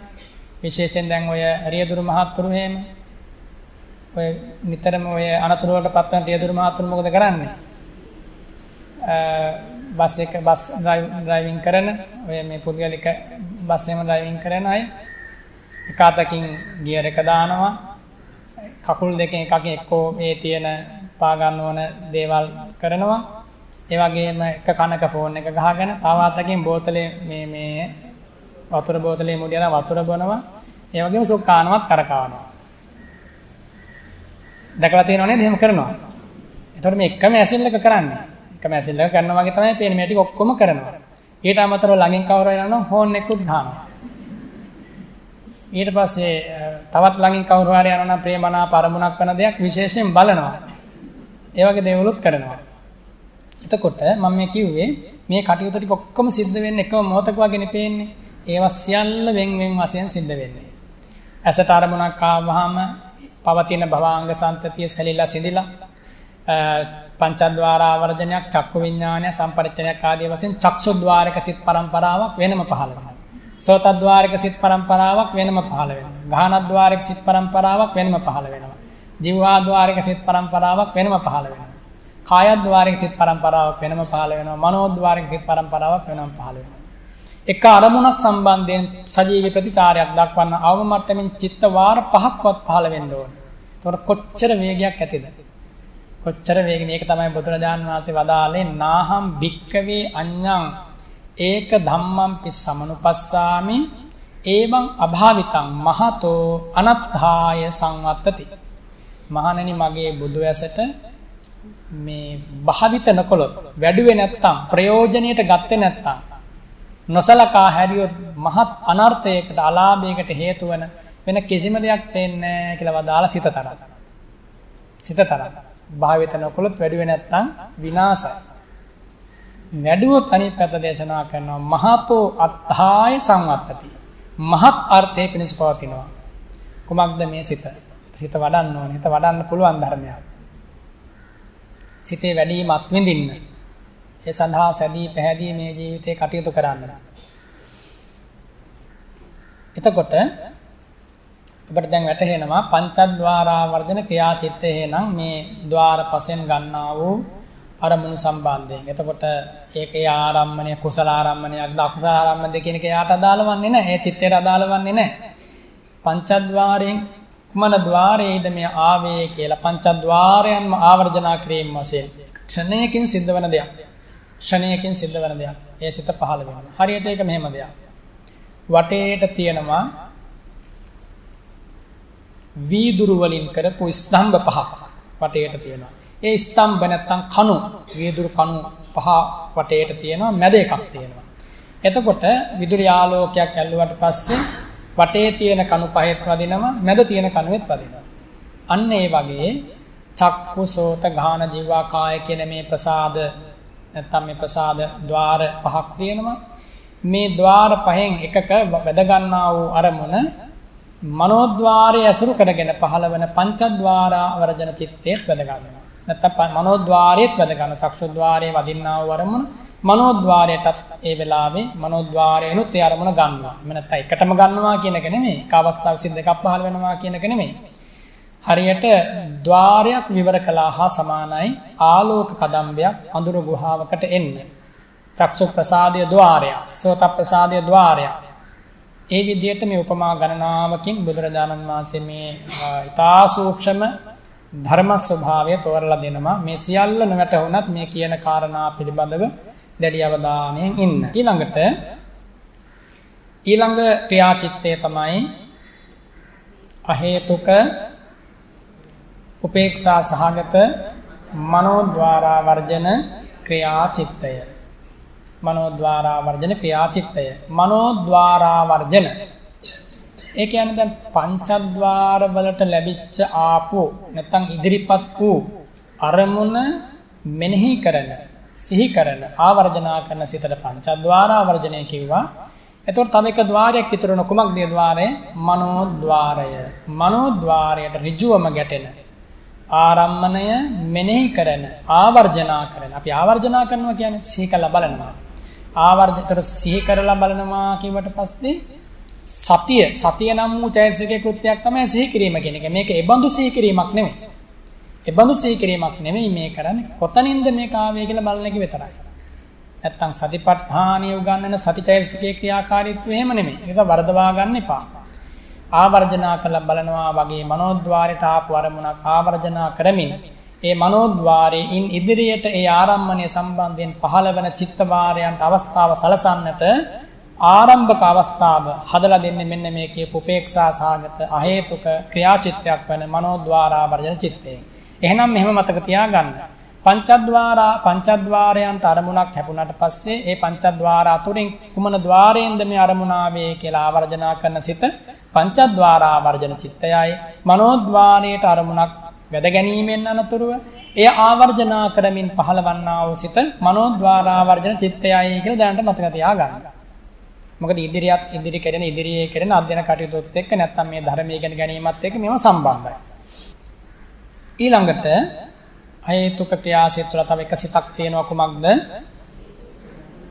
අහේතුක සෝමනස්ස සහගත හපිතුප්පාද ක්‍රියාචිත්තය.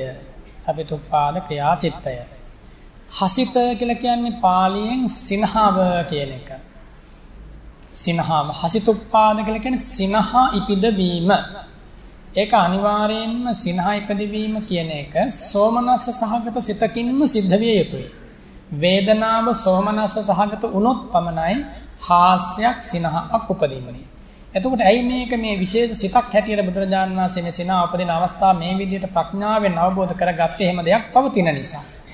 ඒ කියන්නේ රහතන් වහන්සේලාට බුදුරජාණන් වහන්සේට පසේ බුදුරජාණන් වහන්සේලා කියන මේ විරාගී උතුමන්ට අනෞදාරික ආරම්මණය ඒ කියන්නේ තා සියුම් අරමුණු තියෙන සියුම් ඊටාම සූක්ෂම අරමුණු වල සිනහවක් පහළ වීම වශයෙන් උපදින්නා වූ සිතට කියනවා හසිතෝත්පාද චිත්තය කියලා. ඒ ගැන ඉදිරියේදී අපි කතා කරනවා මේ හසිතෝත්පාද චිත්තය කොයි විදිහටද පහළවන්නේ. හසිතෝත්පාද චිත්තය ජවන කෘත්‍ය සිද්ධ කරන චිත්තයක්. ජවන කෘත්‍ය සිද්ධ කරන චිත්තයක්. ඉතින් මේ ජවන කෘත්‍ය කියන්නේ කුමක්ද කියලා අපි ඉදිරියේදී ඔබට කියලා දෙනවා. හසිතෝත්පාද හසිතය නැත්තම් සිත හසිත අතිහසිත අපහසිත උපහසිත ආදී වශයෙන් ආකාර 6කින් අපේ ගුරු ආචාර්ය උතුමෝ පෙන්නලා තියෙන මේ සිනහාවේ ප්‍රමාණය ක්‍රමය නැත්තම් ඒ සිනහාවේ තියෙන ස්වභාවය අනුව නික්ලේශී පරමෝත්තම ඒ තථාගත බුදුරජාණන් වහන්සේලා පසේ බුදුරජාණන් වහන්සේලා රහතන් වහන්සේලා ආවට ගියාට සිනහ පහල කරන්නේ නැහැ. ඇයි පහල කරන්නේ නැත්තේ? රුන්න මෙදම් වික්කවේ නැත්තම් මේ ශාසනය තුළ කෙනෙක් සිනහ වෙවි ඉන්නවා නම් ඒක හැඬීමක් කියනවා. අනවබෝධයෙන් කෙරෙන සිනාව හැඬීමට කාරණයක්. නැත්තම් හැඬීමක් හා සදිසි හැඬීමක් හා සමානයි.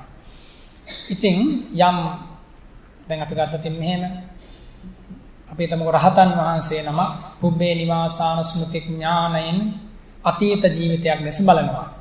අතීත ජීවිතයක් දැස බලද්දී පේනවා මේ රහතන් වහන්සේට නියත නොවුනත් මිත්‍යා දෘෂ්ටික හැසිරීමක් ඒ ජීවිතේ පෙන්වලා තියෙනවා. නියත මිත්‍යා දෘෂ්ටියක් නෙවෙයි. නමුත් මිත්‍යා දෘෂ්ටික හැසිරීමක් පෙන්වලා තියෙනවා. ඉතින් දැන් මේ ජීවිතයේ ධර්මය අවබෝධ කරගෙන අතීතයේ දේශ බලද්දී මේ වගේ අවස්ථා මුණ ගැසෙනකොට අපි හිතමුකෝ මේ නුවණින් තොරව වැඩ කරපු අවස්ථා ඕනතරම් සංසාරේ තියෙනවනේ. අපි කාගේ ජීවිතවල සංසාරය ගැන නෙමෙයි මේ ජීවිතය ගැන හිතන්නකො කොච්චරනම් නුනුවණින් වැඩ කරපු අවස්ථා තියෙනවද? අරහත්වයට පත්වෙච්ච උතුමන් වහන්සේ කෙනෙකුට ඒ දේවල් ආවර්ජනා කරද්දී දකිද්දී සිනහමක් පහළ වෙනවා. මම මෙහෙම ඉඳලානේ අද මෙතෙන්ට ආවේ කියලා. තමන්ගේ ජීවිතය ගැනම අර කාමීය මත්තා විචරින්ම ගාමා පුරා කියලා ප්‍රකාශ කළේ කවුද? වංගීස රහතන් වහන්සේ. මම මේ කාලේ මේ ගමින් ගමට කවි කියා කවි මඩු තියා ගියා. මම හිතුවේ ඒ කාලේ මම හොඳ කවිකාරයෙක් කවි දජ කියලා. බලනකොට දැන් තමයි සැබෑ කවිකාරයෙක් වුණේ කියලා. දැන් තමයි සැබෑම කවිකාරයෙක් වුණේ. කාවේය මත්තා විචරින්ම. ඒ උතුමන් වහන්සේ වදාරනවා මම කවි කියා හැසෙනාට මේ කවිකාරයෙක් නෙමෙයි. කවි දන්නේ කවි මාත්‍රයක්වත් දැනගෙන සැබෑ කවියක සැබෑ කවියේ අර්ථ මාත්‍රයක් නිරුක්ති මාත්‍රයක් දැනගෙන නෙමෙයි මම කවි කිව්වේ කියලා.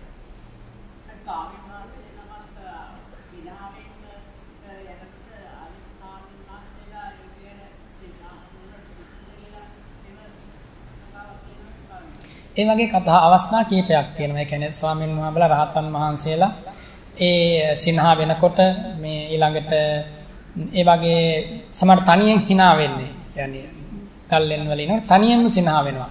තනියෙන් සිනහා වෙන්නේ අර අහෝ සුඛං ආදී වශයෙන් කියලා මේක මහා සැපයක් කියලා සිනහා පහල කරනවා. දැන් භාග්‍යවතුන් වහන්සේගේ සිරිමුව මඩලින් පිටවෙච්ච පළමු උදානය සෝමනස සහගත සිතකින් ඇතිවෙච්ච උදානයක් උතුරාගිය ප්‍රීතියක්. අනේක ජාති සංසාරං කියලා දෙවියන්ට බ්‍රහ්මයන්ට විතරයි ඒක ඇහුනේ. කිසිම මිනිස්සෙකුට ඇසුනේ නැහැ. ඒවට කියන උදාන කියලා. අන්න ඒ වගේ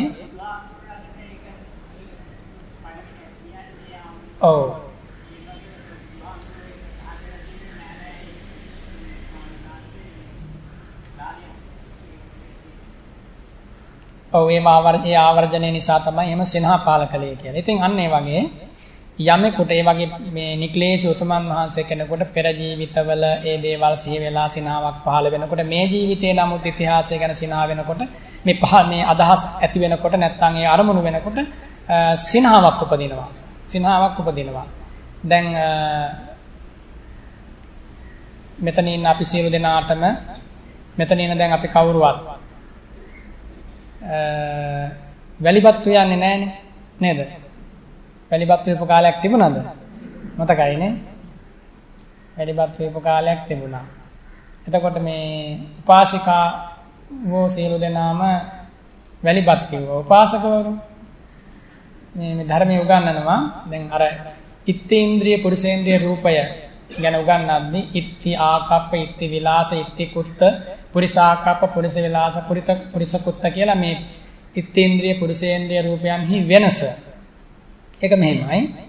දැන් ඒක ප්‍රතිසන්දිය ලබන අවස්ථාවෙමයි පහළ වෙන්නේ. ප්‍රතිසන්දි ගන්නා මොහොතේදීම කාය දසක, භාව දසක, වත්තු දසක කියන මේ දසක කලාපයන් තුනත් සමග තමයි ප්‍රතිසන්දි චිත්තේ පහළවන්නේ. තාම සුවම අවස්ථාවක්. එතකොට ප්‍රතිසන්දි චිත්තේ පහළ වෙන මොහොතේම එයා කාන්තාවක්ද පිරිමි කෙනෙක්ද කියලා තීරණය වෙලා ඉවරයි. එතකොට මේ ප්‍රතිසන්දි බීජයත් සමගම මවකුසෙන් බිහි වෙලා ආවට පස්සේ ආ ඉත්තේන්ද්‍රිය රූපයේ තියෙන ගති ලක්ෂණයත් එක්ක කාන්තාවක් හැසිරෙන විදිහට નિરાයාසයෙන් හැසිරෙනවා. පිරිමි කෙනෙක් හැසිරෙනද નિરાයාසයෙන් හැසිරෙනවා. ඉතින් මේ ධර්මයේ උගන්වද්දී උපමාගත උදාහරණ වලට කියනවා දැන් පුංචිම කාලේ පිරිමි දරුවෙක් මේ අර පොල් පිටක් අරගෙන පොල් කටු කෑල්ලක් ගහලා කෙසෙල් පට්ටයක් බැඳලා හරකෙක් කියලා ඇදගෙන යනවා කියලා නගුල් අරගෙන ගවයන් වගේ දක්ක පුරුදු වෙනවා. මොකටද තාත්තගේ කර්මාන්තය කරන්න. ගෑනු දරුවෝ මොකද කරන්නේ? වංගෙඩියක් අරගෙන මෝල් ගහක් අරගෙන ඊ කොටන්න පිට කොටන්න පුරුදු වෙනවා. වැලිපත් යන පුරුදු වෙනවා. මේ ධර්මයේ ක්‍රියාත්මක වන හැටි. ඒක තමයි ඒ විදිහට තමයි ක්‍රියාත්මක වෙන්නේ. ඉතින් එතෙන්දී මෙතන ඉන්න දැන් කිසිම කෙනෙක් ඒ දේවල් කරන්නේ නැහැනේ. දැන් මෙතන ඉන්න කවුරු හරි කෙනෙක් ඒ දෙයක් කළොත් ඒක හාස්‍යයට කාරණයක්, සිනහවට කාරණයක්. අන්න ඒ වගේ මේ ධර්මය අවබෝධ කරපු උතුමන්ට මේ කාම ලෝකේ ඉන්න මිනිස්සු කරන දේවල් දැක්කහම ඊළඟට දෙවිවරු බ්‍රහ්මයෝ කරන දේවල් දැක්කහම හිතන විදිය දැක්කහම සිනහමක්මයි පහළවන්නේ. අන්න ඒ වගේ වෙලාවක මෙන්න මේ හපිතෝත්පාද චිත්තයේ විරාගී සිත ඇසුරු කරගෙන පහළ වෙනවා. ඒක හාසයට නිකන් උපහාසයට කරන සිනහමක් නෙමෙයි. උපහාසයට කරන සිනහමක් නෙමෙයි. නැත්තම් තව කෙනෙකු විවේචනය කරන්න, හෙලා දමන්න, මේ අවමන් කරන්න කරන සිනහමක් නෙමෙයි. මේ ස්වභාවයේ මම ඉක්මවා ගියා කියලා සිනහමක් පහළ වෙනවා. ඒ වගේම දැන් රහතන් වහන්සේ කෙනෙකුට පේනවා ස්වාමින් වහන්සේලා මගඵල නොලබපු ස්වාමින් වහන්සේලා එකතු වෙලා උසුළු විසුළු කතා කර ලැබෙච්ච පිළිකර බෙදාගෙන ප්‍රත්‍යවේක්ෂා කරන්නේ නැතුව දානේ වළඳ ඔහේ ප්‍රමාදයෙන් කාලය ගත කරනවා. ඒ වගේ එකක් දැක්කට පස්සේ රහතන් වහන්සේ කෙනෙකුට සිනහමක් පහළ වෙනවා. මමත් මෙහෙම හිටියනේ මම දැන් මේකෙන් මිදුණනේ කියලා. ඒ වගේම රහතන් වහන්සේ කෙනෙකුට ඇහෙනවා ස්වාමින් වහන්සේලා එකතු වෙලා ඔය දේවදත්ත තෙරුන්ගේ පක්ෂ හිටපයි වගේ ඔවුනොන්ට බැන ගන්නවා, වාද විවාද කරනවා, කුමන්ත්‍රණ කරනවා. ඒ වගේ දේවල් තියෙනවානේ ස්වාමින් වහන්සේලා ඒ ආයතනවල. ඒ වගේ අවස්ථාවක අඩදබර කරන ශබ්දය ඇහුනට පස්සේ රහතන් වහන්සේලා සිනහමක් පහළ වෙනවා. අහෝ මමත් මෙහෙම ස්වභාවයක ඉඳලා අත මිදුණනේ කියලා. අත මිදුණනේ කියලා. හපිතෝත්පාද චිත්තයක් පහළ වෙනවා. ඒ වගේම චිත්තයක් කියන්නේ එක චිත්තයක් නෙමෙයි, හපිතෝත්පාද සිත් ජවන් වශයෙන් පහළ වෙනවා. චිත්ත වාර ගණනාවක් පහළ වෙනවා. ඊළඟට භාග්‍යවත් බුදුරජාණන් වහන්සේ වෙනුවෙන් අගිල් දුම් පූජාවක් කරනවා කියලා හිතන්නකො. රහතන් වහන්සේලාත් ඒ දුම් ආග්‍රහණය වෙනවා, නැත්නම් ඒ සුවඳ දැනෙනවා. සුවඳ දැනෙනකොට හපිතෝත්පාද චිත්තයක් පහළ වෙලා සිනහමක් පහළ වෙනවා. ඒ භාග්‍යවතුන් වහන්සේටමයි මේ සුවඳ ගැලපෙන්නේ කියලා. හපිතෝත්පාද චිත්තයක් ගන්ධාරම්මණය මුල් කරගෙන. ඒ වගේම රහතන් වහන්සේ කෙනෙක් පිණ්ඩපාතේ ගිහිල්ලා ඇවිල්ලා ගමට වැඩ ඉන්න ස්වාමීන් වහන්සේලාට බෙදලා දීලා රහතන් වහන්සේ දානේ වළඳනවා. වළඳනකොට රස දැනෙනවනේ. රස පටිසංවේදී. නෝ රස රාග පටිසංවේදී. රසය දැනෙනවා, රසය විඳිනවා. හැබැයි රස රාගයක් නෑ රහතන් වහන්සේට. ඒතකොට රසය දැනෙනකොට හිතනවා, ඒ රසය දැනෙනකොට උන්වහන්සේට සිනහමක් පහළ වෙනවා. අහෝ මෙහෙම පිණ්ඩපාතයක් මම සම්බ්‍රහ්මචාරීන් වහන්සේලාට බෙදලා දුන්නානේ කියලා. බෙදලා දුන්නානේ කියලා. ඒ වගේම රහතන් වහන්සේ කෙනෙකුට පිණ්ඩපාත වැඩම කළාට පස්සේ සිවුරු දෙකක් විතර මහ ගන්න ප්‍රමාණවත් වස්ත්‍රයක් හම්බ වෙනවා. හම්බ වෙලා ඒ සිවුරු දෙකක් මහ ගන්න පුළුවන් නිසා එක කොටසක් එකට වැඩ ඉන්න ස්වාමින් වහන්සේ කෙනෙකුට පූජා කරනවා. පූජා කළා ඉතුරු රෙදි කොටසෙන් සිවුරක් සකස් කරගෙන පොරවනකොට ඒ සිවුරේ සැහැල්ලු බව, ඒ සිවුරේ තියෙන මෘදු ස්පර්ශය මුල් කරගෙන රහතන් වහන්සේට හිතෙනවා අහෝ මෙබඳු චීවරයක් මම පූජා කළානේ කියලා පොට්ටබ්බාරම්මණය මුල් කරගෙන සිනහමක් හපතෝත්පාද චිත්තයක් පහළ වෙනවා.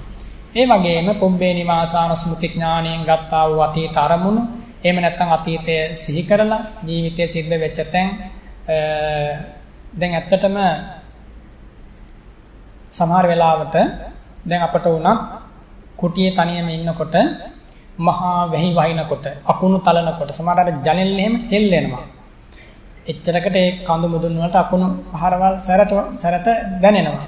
එහෙම දැනෙනකොට මේ අර තියෙන්නේ යදා බලාකා සුචිපණ්ඩරච්ඡදා කාලස්ස මේඝස්ස භයේන තජ්ජිතා ඵලේහිති ආලය මාලයේසිනි තදා නදී අජකරණී රමේති මං කියන රහතන් වහන්සේ කෙනෙක් ගංගා තීරයේ මට මතක හැටියට රහතන් වහන්සේ ප්‍රකාශ කරන්නේ අකුණු තලනකොට එන පුපුරනකොට ඊළඟට කොකුන් නිගිලිලා නවාතැන් වලට යනකොට අජකරණී නදිය දෙගොඩ තලා ගලනකොට කළු අන්ධකාරයෙන් මේ ප්‍රදේශයේ වැහිලා යනකොට මගේ හිත පුදුම විදිහට සතුට වෙනවා කියනවා. ගිහි ගෙදරක ඉන්න කෙනෙකුට සතුට වෙනවද එහෙම වෙනකොට? මොකක්ද ඇති වෙන්නේ? නැත්තම් රූපවාහිනියේ පිච්චේ යකුණු ගාලා කියලා දුවගෙන ගිහිල්ලා ගලවනවා. ඊළඟට තාමනා තියෙන විදුලිය උපකරණ ටික බේර ගන්න ඕනේ කියන. ඒ විදිහට ඇතිවන්නේම මොනවද? ලෝභ මූල සිත්. එහෙම නැත්තම් ද්වේෂ මූල සිත්. ද්වේෂ මූල කියන්නේ බයක් ඇති වුණොත් ද්වේෂ මූල සිත්. දැන් මේ වගේ කාලයක රත්නපුර පැත්තේ ඉන්න පිරිසට එම් කොයි වෙලාවෙ ගම් වතුරක් ඉඳ දන්නේ නැහැ කියන බය ඇති වෙනවා. දැන් නම් ටිකක් වැස්ස අඩුයි. යන්න ඒ වගේ දැන් අර රහතන් වහන්සේට ඒ වගේ වෙලාවක ඇතිවන්නේ සතුටක්මයි. මොකක් නිසාද ඇතිවන්නේ සතුට? කුමක් නිසාද ඇතිවන්නේ? ඒ රහතන් වහන්සේගේ සිත සැබවින්ම විරාගී සිතක්. ඒ සිතේ ද්වේෂයට, ලෝභයට ඉඩක් නැහැ. කලකිරීම, එපා වීම, පාළුව, තනිකම, කාංශය තමයි තියෙන්නේ. ඒ ඔක්කොම දැනෙන්නේ ද්වේෂ මූල, ලෝභ මූල සිත් පහළ වෙනකොට, විශේෂයෙන් ද්වේෂ මූල සිත් පහළ වෙනකොට. ඒවා පහළ නොවන කෙනෙකුට මේ ජීවිතයේ දානේ ලැබුණත් එකයි නොලැබුණත් එකයි සතුට එහෙම්ම ඉතුරු වෙලා තියෙනවා. ඉතින් අර සාමාන්‍ය ලෝකයේ මිනිස්සු බය වෙන තැති ගැනෙන තැන්වල රහතන් වහන්සේලා බය වන්නේ නැහැ, තැති ගන්නෙ නැහැ. ඉතින් මම කියන්නේ නේද දැන් අපට ඒ රහත් ගුණ නැහැනේ. ඉතින් ඒ රහතන් වහන්සේලා ගැන හිතනකොට රහතන් වහන්සේලාගේ චරිත ගැන මෙනෙහි කරනකොට අර වගේ වැහි වයින් වෙලාවක පුදුම සතුටක් ඇති වෙනවා. රහතන් වහන්සේලා දැන් අපේ මේ කාලේ ඉන්න සියලුම ස්වාමීන් වහන්සේලාට වගේ ඉතින් ඉන්න සෙනසුනක් තියෙනවානේ. ගල්ලෙනක් හරි අඩුම තරමින් බිච්චි දෙකක් තියෙන මේ කුටියක් හරි තියෙනවානේ. සමහරලාට ඒ කාලේ හිටපු උතුමන් වහන්සේලාට එහෙම ලොකු ආරක්ෂා සහිත සනීපය තියෙන මේ සෙනසුන් තිබුණේ නැහැ. සමහරට තල්ලතු දෙකකින් තමයි කුටිය හදලා තියෙන්නේ. සමහරලාට වටේට මේ ආවරණය කරලා තියෙන්නේ පරණ සිවුරකින්. ඒක හැමතැනම හිල් වෙලා සර්පයෝ වෙනවා, වේයෝ වෙනවා. ඒ වගේම මේ නොඑක් විදිහේ පරිගෝ සමහරට පින්ඩපාත ගිහිල්ලා යනකොට දරගෙනියන අය කුටිත් කඩාගෙන කුටියේ තියෙන ඔක්කොම ටික ගලවගෙන ගිහිල්ලා දරගෙන උපාසකම්මල හැම කරපු අවස්ථා තියෙනවා. ධනිය කුම්භකාර ස්වාමීන් වහන්සේගේ කතාව වෙන්නේ. අවස්ථා ගානක් කැලේ තියෙන කෝටු වනම්මනම් එකතු කරලා කුටි හදනවා. කුටි හැදුවා ඉතින් අවස්ථා ගානක් එනකොට කඩාගෙන ගිහිල්ලා බොහොම අමාරුවෙන් හදපු කුටිය දරමිටියකට බැඳලා අරන් යනවා. ඉතින් රහතන් වහන්සේ කල්පනා කරා මේක හරියන්නේ නැහැ, මීට වඩා හොඳ කුටියක් හදන්න ඕනේ කියලා. ඊට පස්සේ තමයි බිම්බිසාර රජතුමාගේ ගබඩාවෙන් දැබ ටිකක් මේ බොහොම වැරදි ලෙස වංචනික ලෙස ගන්නේ. ඉතින් එතන ශික්ෂාපදයක භාග්‍යවතුන් වහන්සේ පනවන පරාජිකා ශික්ෂාපදයෙන් දෙවනි පරාජිකාව සම්බන්ධයෙන් අදින්නාදාන පරාජිකාව ධනීය කුම්භකාර කියන ස්වාමීන් වහන්සේකට මුල් වෙන්නේ. ඉතින් ඒ වගේ අද කාලේ ඉන්න සමෝටම වගේ එහෙම කුටියක් තියෙනවානේ. ඉතින් එහෙම තැනක හිටියත් අර ඒ කාලේ හිටපු උතුමන් වහන්සේලා විඳපු දහම් මිහිර එසනසිල්ල කොච්චරද කියලා හිතෙනවා. නිසා සතුට තියෙන්නේ මහා මන්දිරවලත් නෙමෙයි, සතුට තියෙන්නේ පැලියෙත් නෙමෙයි. සතුට තියෙන්නේ හිතන පිළිවෙල මත. හිතන පිළිවෙල මත ඒක හොඳට මතක තියාගන්න. එනිසා කෑම බීම යහමින් තිබුණත් නොතිබුණත් ඒක සතුට ලැබෙන්න බලපාන්නේ බොහොම මේ මන්ද වශයෙන්, බොහොම ස්වල්ප වශයෙන්. මේ ධර්මයේ කොච්චර දුරට වඩලා තියෙනවද කියන එකයි සතුට ඇති වෙන්න හේතුව. නැති වෙන්න හේතුව මේ ධර්මයේ නොවඩා තියෙනවා කියන කාරණයමයි. නැත්තම් ධර්මය නොවැඩුවොත් සතුටක් ඇති වෙන්නේ නැහැ. කොච්චර දේවල් ජීවිතේ තිබුණා. ඒක මතක තියාගන්න. ඉතින් ඒ නිසා හපිතෝත්පාද චිත්තයේ මනෝද්වාරික වශයෙන් කොහොමද පහළවන්නේ? රහතන් වහන්සේලාට යතීතය ගැන හිතපු වැඩ ගත කරපු ජීවිත මෝඩ වැඩ කරපු හැම සිහි වෙන ඇතිනේ. ඒ කියන්නේ අතීතේ මම මෙහෙම කළා කියන දැන් මම මේකෙන් ගැලවුණා කියලා. දැන් අඟුලිමාල මහරහතන් වහන්සේට එම නේද ප්‍රත්‍යවේක්ෂා කරද්දී අතීතය ගැන ජීවිතය ගැන මගේ අතින් මෙච්චර දේවල් වුණා මේ ඒකනේ අර භාග්‍යවතුන් වහන්සේගේ මුණ ගැසීම ගැන එච්චරකටම පුදුම විදිහට අඟුලිමාල ස්වාමීන් වහන්සේ ප්‍රශංසා කරන්නේ. දැනිමි ස්වාමීනි හැඳිනිමි ස්වාමීනි සුද්ධෝදන මහ රජුරුවන් වහන්සේගේ පුතණුවන් වහන්සේ නුඹද කියලා මායා දේවීන් වහන්සේගේ පුතණුවන් වහන්සේ නුඹද මා කෙරේ අනුකම්පාවෙන් මේ හුදකලා වනාරණට තනියම වැඩි මට පිටවන්න නේද කියලා ඒ සතුට ප්‍රකාශ කරනවා. තේරුණාට පස්සේ මේ වැඩි බුදු කෙනෙක් කියලා. නොතේරී ඉන්නකොට කඩුවක් අරගෙන අඹාගෙන ගියා. තිට්ඨ සමන තිට්ඨ ඔහම නවතින්න කිව්වා. ශ්‍රමණේ ඔහම නවතින්න. තිට්ඨෝහං අඟුලිමාල සබ්බදා මම හැමදාම නවතිලා ඉන්නේ කිව්වා. ඔබ නවතින්න. බලන්න ප්‍රඥාවක මහත. ඒ කියන ප්‍රඥාව කියලා. ප්‍රඥාව. ඉතින් දැන් අපි කතා කළේ සෝමනස්ස සහගත හරිතෝත්පාද චිත්තය කොහොමද ඒ අරමුණු වල පහළ වෙන්නේ කියලා ඉතා කෙටියෙන්. තව ඉදිරියේදී අපි මේක විස්තර සහිතව ඉගෙන ගන්නවා. රූපාරම්මන සම්බන්ධයෙන්, ශබ්ද ගන්ධ රස පොට්ටබ්බ ධම්ම කියන මේ අරමුණු සම්බන්ධයෙන් රහතන් වහන්සේට, පසේ බුදුරජාණන් වහන්සේට, ලෞතුරා බුදුරජාණන් වහන්සේට මේ සිත් පහළ වන ආකාරය පිළිබඳව මේක තාම ගැඹුරින් තව කතා කරන්න තියෙනවා. එතකොට දැන් අහේතුක සිත් 18 තමයි මේ කෙටියෙන් කතා කළේ. අහේතුක සිත් 18 පිළිබඳව. ඒතර අහේතුක සිත් 18 කුසල් විපාක, අකුසල් විපාක 7, කුසල විපාක 8 සහ ක්‍රියාසිත 3. ක්‍රියාසිත 3 කොයි වෙලාවෙ කොහොම කාටද පහළවන්නේ? ඒ කාරණේ ගැන තවදුරටත් කෙටියෙන් සාකච්ඡා කරන්නට ඕන. දැන් මේ අකුසල විපාක උපේක්ෂා සහගත චක්කු විඥානය බුදුරජාණන් වහන්සේට, පසේ බුදුරජාණන් වහන්සේට, රහතන් වහන්සේලාට, මගපලලාභී උතුමන්ට, මගපල නොලැබුව අයටත් පහළ වෙනවා. එහෙම පහළ වෙනවා. ඒ වගේම උපේක්ෂා සහගත අකුසල විපාක සෝත ගාන ජීවවා, ඒ වගේම දුක්ඛ සහගත කාය විඥාන මේ දේවල් මාර්ගඵලලාභීන්ට, මාර්ගඵල නොලැබුව අයට කියලා බෙහෙදයක් නැහැ. සියලු දෙනාටම මේ විපාක පිට පහළ වෙන විපාක පිටක් පහළ වෙන එක නවත්තන්න ලෝකේ කාටවත් බෑ. විපාක පිටක් පහළ වෙන එක නවත්තන්න. හැබැයි අනිෂ්ඨාරම්මණයක් ඉදිරියේ වුණත්, ඉෂ්ඨාරම්මණයක් ඉදිරියේ වුණත් ඒ විරාගයේ උතුමන්ට කුසල සිත් පහළවන්නේ නැහැ. ක්‍රියාසිත තමයි ඉන්න අනතුරුව පහළ වෙන්නේ. චක්කු විඥාණයෙන්, සම්පදිට්ඨණයෙන්, සංකීර්ණයෙන්, වොත්තපණයෙන් අනතුරුව පහළවන්නේ ක්‍රියාසිත. ඒක තමයි වෙනස. අපට ඔබට ඒ වෙනස අපට ඔබට සිද්ධ වන්නේ එක්කෝ අකුසල් සිත් පහළ වෙන නැත්නම් කුසල් සිත් පහළ වෙන. වැඩිපුර මොනවද පහළ වන්නේ? අකුසල් සිත් පහළ වන්නේ. අන්න ඒක අවම කර ගැනීම උදෙසා තමයි මේ අනුපස්සනාව ඔබ දැනගන්නේ. එතකොට දැන් චක්සු ප්‍රසාද රූපේ හට ගැනීම, සෝත ප්‍රසාදේ, ගාහන ප්‍රසාදේ, ජීවා කාය කියන මේ ප්‍රසාදයන්ගේ හට ගැනීම සිද්ධ වන්නේ මව් කුස තුලදීමයි. මව් කුස තුලදීමයි. බුදුරජාණන් වහන්සේ දේශනා කරනවා සංයුක්ත නිකායේ පඨමං කලලං හෝති. පඨමං කලලං හෝති කලලා හෝති අබ්බුදං. අබ්බුදං පාඩන්නේද මේ අතන්ට? බොහොම හොඳයි. අබ්බුදා ජායතේ පේසි පේසි නිබ්බත්තතේ ඝනෝ ඝනාපසාඛා ජායන්ති කේසා ලෝමා නඛා පිච කියලා දේශනා කරනවා. මේ ගාථාව දේශනා කරන්නේ එක අමනුෂ්‍යයෙක් ඇවිල්ලා බුදුරජාණන් වහන්සේගෙන් අහනවා ඔබ වහන්සේ මේ රූපය ජීවිතය ආත්මය නෙමෙයි කියලා දේශනා කරනවා. ඉතින් රූපය ආත්මය නෙමෙයි, රූපය ජීවිතය නෙමෙයි, රූපය නෙමෙයි ජීවිතය කියලා ඔබ වහන්සේ දේශනා කරනවා. එහෙනම් මේ සත්වයන්ට මේ කයක් කොහෙන්ද ලැබෙන්නේ? මේ අක්මා පිණ්ඩය, මේ මාංශය, යක පිණ්ඩ මේ තිකරන් මේ අක්මා මාංශයම කොහෙන්ද හම්බ වෙන්නේ? සමහරට මේ අමනුෂ්‍යයා යක්ෂයෙක් නිසා එහෙම අනුභව කරනවත් දන්නෙත් නැහැ නේ. ඒ ගැන ඒ ධර්මපරයාය විස්තරයක් එන්නේ නැහැ. මට නිකන් හිතුනේ එහෙමයි. කොහෙන්ද මේ අක්මා පිණ්ඩයෙන් පහළ වෙන්නේ කියලා. ඉතින් ඒ වෙලාවට තමයි බුදුරජාණන් වහන්සේ වදාරන්නේ පඨමං කලලං හෝති කලලා හෝති අබ්බුදං කියලා. පළමුව කලලය කියන අවස්ථාව. කලලය කලල අවස්ථාව. පුළුවන් නම් සිහි කරලා බලන්න එක්කෙනෙක් හරි කලල අවස්ථාව මතකද කියලා. කලල සත්වාහය. මෞපිය සුක්ඛසෝනිත එකතු වෙලා ඒ පළමුවන ප්‍රතිසන්ධි චිත්තය පහළ වෙච්ච අවස්ථාව. ඊ타ත්ම ඒ කියන්නේ මේ ඇසකින් එහෙම එක දකින්න බෑ. ඇසකින් එහෙම දකින්න බෑ. කෙස් ගහක් අරගෙන පිරිසිදු ගිතෙල් භාජනයක කිල්වලා උඩට ගත්තට පස්සේ බින්දු ගණනාවක් බේරිලා ගිහිල්ලා ඒ කේසාග්‍රයේ නතර වෙනවා පියවි ඇසින් නොබැලිය හැකි තරම් ඉතාමත්ම සියුම් ගිතෙල් ස්වල්පයක්. ඊට අන්නේ වගේ ප්‍රමාණයක් ගන්න තමයි කලය කියලා කියන්නේ. පඨමං කලලං හෝති. බලන්න බුදුරජාණන් වහන්සේගේ මහා ප්‍රඥාව.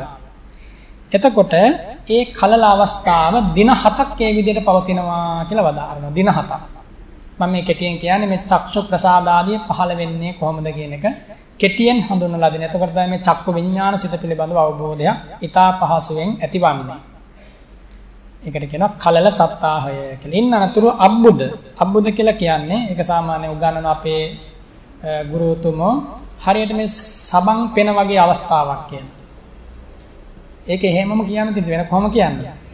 සබන් පෙන වගේ අවස්ථාවක්. අබ්බුද අවස්ථාව. දැන් ඔබත් මේ අවස්ථාව පසු කරා මාත් මේ අවස්ථාව පසු කරා. සංවේගයක් නැති කරගන්න. දැන් අද බඩකට මහත් වෙලා කඳ මහත් වෙලා මෙහෙම ලොකුවට හිටියට සිහි කරගන්න මේ කියන කාරණේ. අබ්බුද සත්තාහය. ඊළඟට අබ්බුදා ජායතේ පේසී කියවනේ. පේසී අවස්ථාව. පේසී සත්තාහය කියලා කියනවා. පේසී කියලා කියන්නේ හරියට මෘදු මොලොක් මස් කැටියක් වගේ අවස්ථාවක්. ඒ කියන්නේ මේ ලොකු ප්‍රමාණයක් නෙවෙයි බොහොම පුංචි ප්‍රමාණයක් ඈ. මුදු මොලොස් මස් කැටියක් වගේ මේ අතින් ගන්න පුළුවන් වගේ ප්‍රමාණයක් පේසී අවස්ථාව. එතකොට කලල අවස්ථාව දින 7යි, අබ්බුද අවස්ථාව දින 7යි, ඊළඟට පේසී අවස්ථාව දින 7යි. සත්තාහය දින 7න් 7 තමයි මේක සිද්ධ වන්නේ. මේ අද තියෙන මේ වෛද්‍ය නිර්දේශයන්ට හෝ ඒ දේවල් වලට ඉගැන්වීම් වලට අනුව මේක ටිකක් වෙනස් වෙනවා. ඔබ කැමති නම් මේක දරා ගන්න. ඔබ කැමති නම් මේක දරා ගන්න. මම නම් දරාගන්නේ භාග්‍යවතුන් වහන්සේ ඉගැන්වීම තමයි. ඉතින් ඊළඟට ඒ අබ්බුද නැත්නම් පේසී අවස්ථාවෙන් පස්සේ පේසී අවස්ථාව දින 7ක් පවතිනවා. ඉන්න අනතුරුව ඝන සත්තාහය කියලා කියනවා. ඝන අවස්ථාව දින 7ක්. ඝන අවස්ථාව ඒ කියන්නේ අර අමු මස් කැටේ නැත්නම් මෘදු මොදට එබෙන මේ තද නොවු මස් වැදල්ලක් වගේදී ටිකක් තද වෙනවා. ටිකක් ගොරෝසු වෙනවා. අන්නේ වගේ අවස්ථාවකට කියනවා ඝන අවස්ථාව කියලා. තාම මේ මස් වැදල්ලක් වගේ එකක් තමයි ඈ. තාම අත්පා මොකක්වත් මෙදිලා හැම නැහැ. බෙන්ල බඩ කඩ තාම මේ මොකක්වත් නැහැ. නිකන් මස් කෑල්ලක් වගේ එකක්. මාළු කෑල්ලක් වගේ අර කපලා ගත්තට පස්සේ. ඔව්. ඊළඟට පස්වෙනි සත්තාහය. පසාක අවස්ථාව. පසාක කියලා කියන්නේ මේ අත් දෙකටයි කකුල් දෙකටයි ඔළුවටයි යාන්තම් කෑලි තුනක් දික් වෙනවා. කෑලි තුනක් පුංචි මේ ඇඟිලි කෑලි වගේ තුනක් දික් වෙනවා. තාම මෙස් නෑ මොනවත් ඇඟිලි හැම නෑ. ඒ විදිහට තමයි මව කුසේ හැදෙන සංවේගයන් ඇති කරගන්න. නේද? ඒ කාලේ ආය මේ සිහි කරගන්නවත් අනුස්මරණය කරගන්නවත් අපිට බෑනේ. ඒකයි කියන්නේ ගබ්බ සෙය්‍යක මූල දුක්ඛය කියලා. මව කුසේ වකුටු වෙලා ඉඳලා තමයි ආවේ. වකුටු වෙලා ඉඳලා අර තියෙන්නේ අලු ගොඩක ඉන්න බල්ලෙක් වගේ උපමා කරනවා. දැකලා තියෙනවද අර අලු ගොඩක ඉන්න සුනකේ අතපය දෙගෑරලා ඉන්නේ නැහැනේ කියලා වකුටු වෙලාම ඉන්නේ. අලු ගොඩේ ඉන්න කාලේ වැඩි වෙන්නේ එයාට ලෙඩක් හැදෙන ලෙඩෙත් එක්ක යා වකුටු වෙනවා. අන්න ඒ වගේ. එහෙම ඉඳලා තමයි ආවේ. සංවේගයක් ඇති කරගන්න. ඒකයි නැවත මව් කුසට එන්න වැඩ කරන්න එපා කියලා කිව්වේ. මව් කුසට නිඳා කරන්න නෙමෙයි. ඒ දුක දැන් බුදුරජාණන් වහන්සේට පේනවා.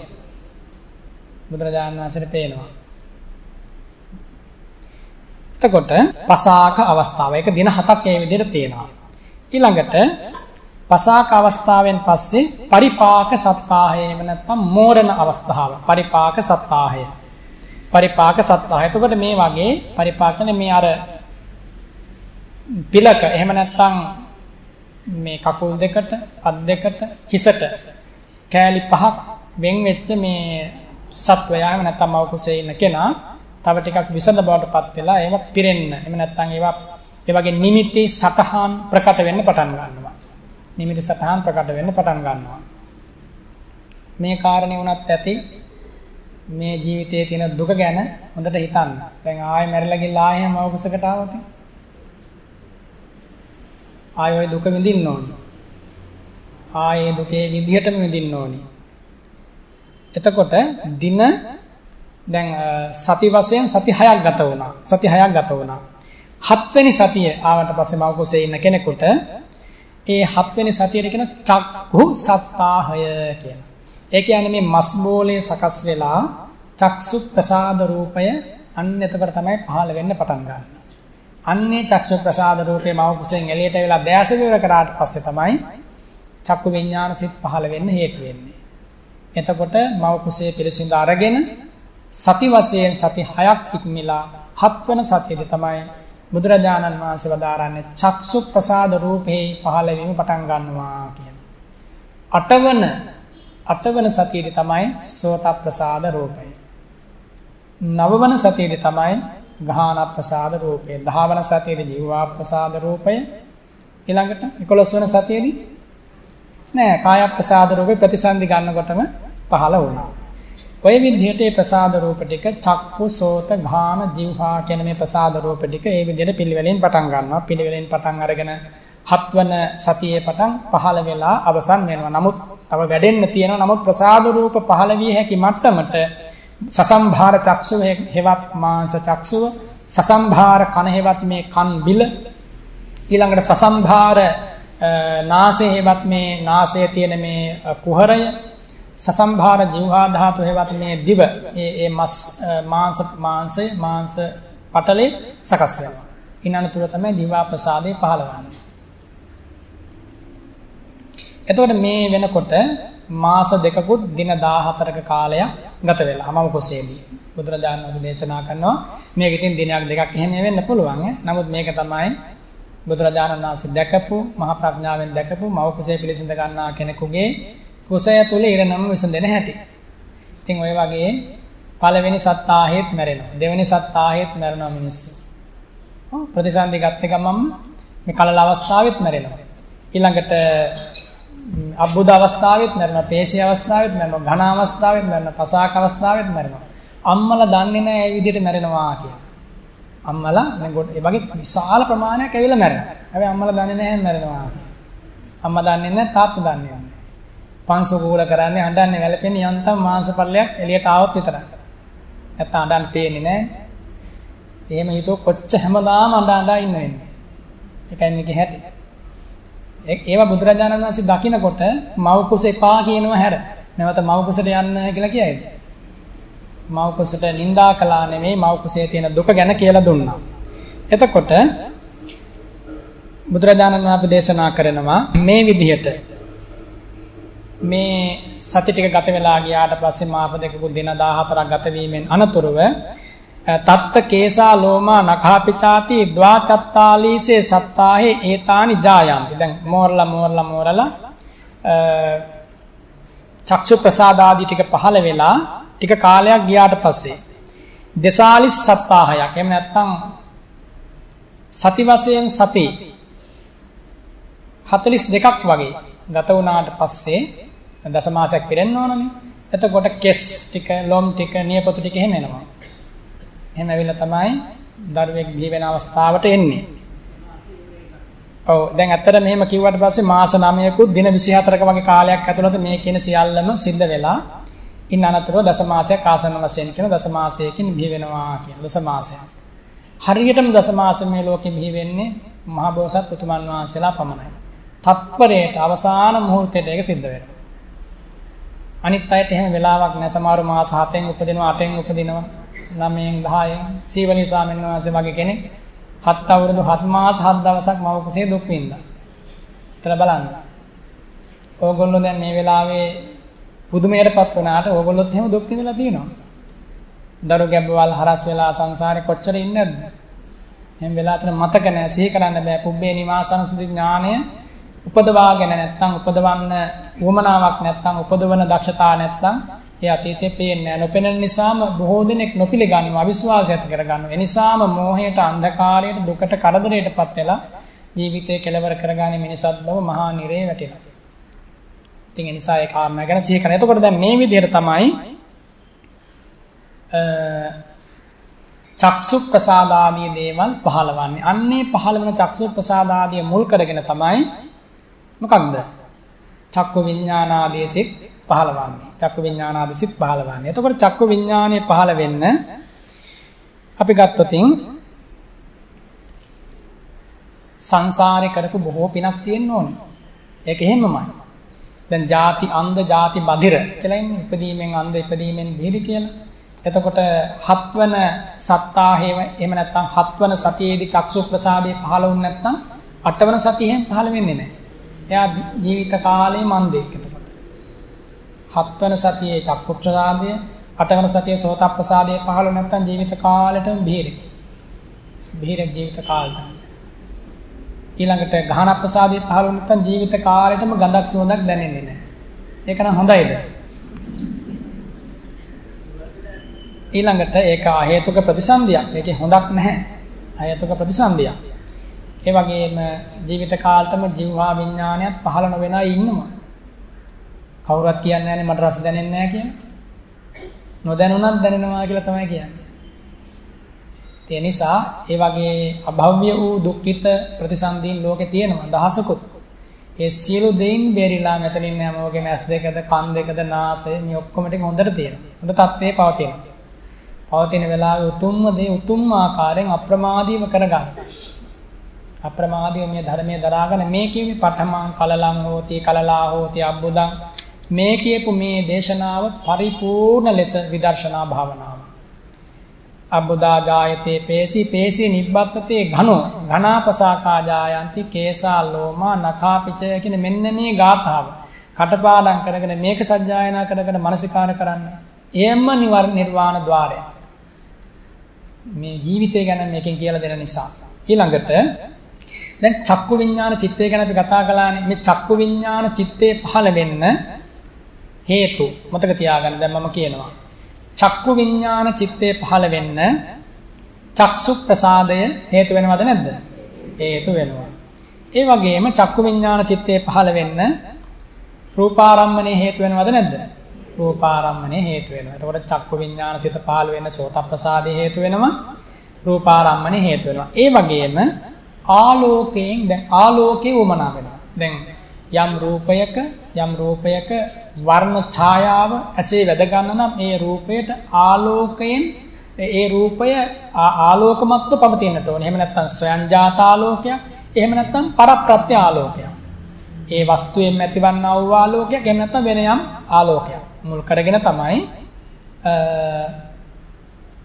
චක්සු ප්‍රසාදයට මේ වර්ණ රූපය නැත්නම් රූපාරම්මණය වැද ගැනීම සිද්ධ වන්නේ. ඊළඟට තවත් අවශ්‍ය වෙනවා. දැන් S2 අරගෙන හිටපු පමණින් ආලෝකයේ තිබ්බ පමණින් චක්සු ප්‍රසාදය තිබ්බ පමණින් චක්කු විඥානය පහළ වෙන්නේ නැහැනේ. එහෙනම් මොකක්ද වමනා වෙන්නේ?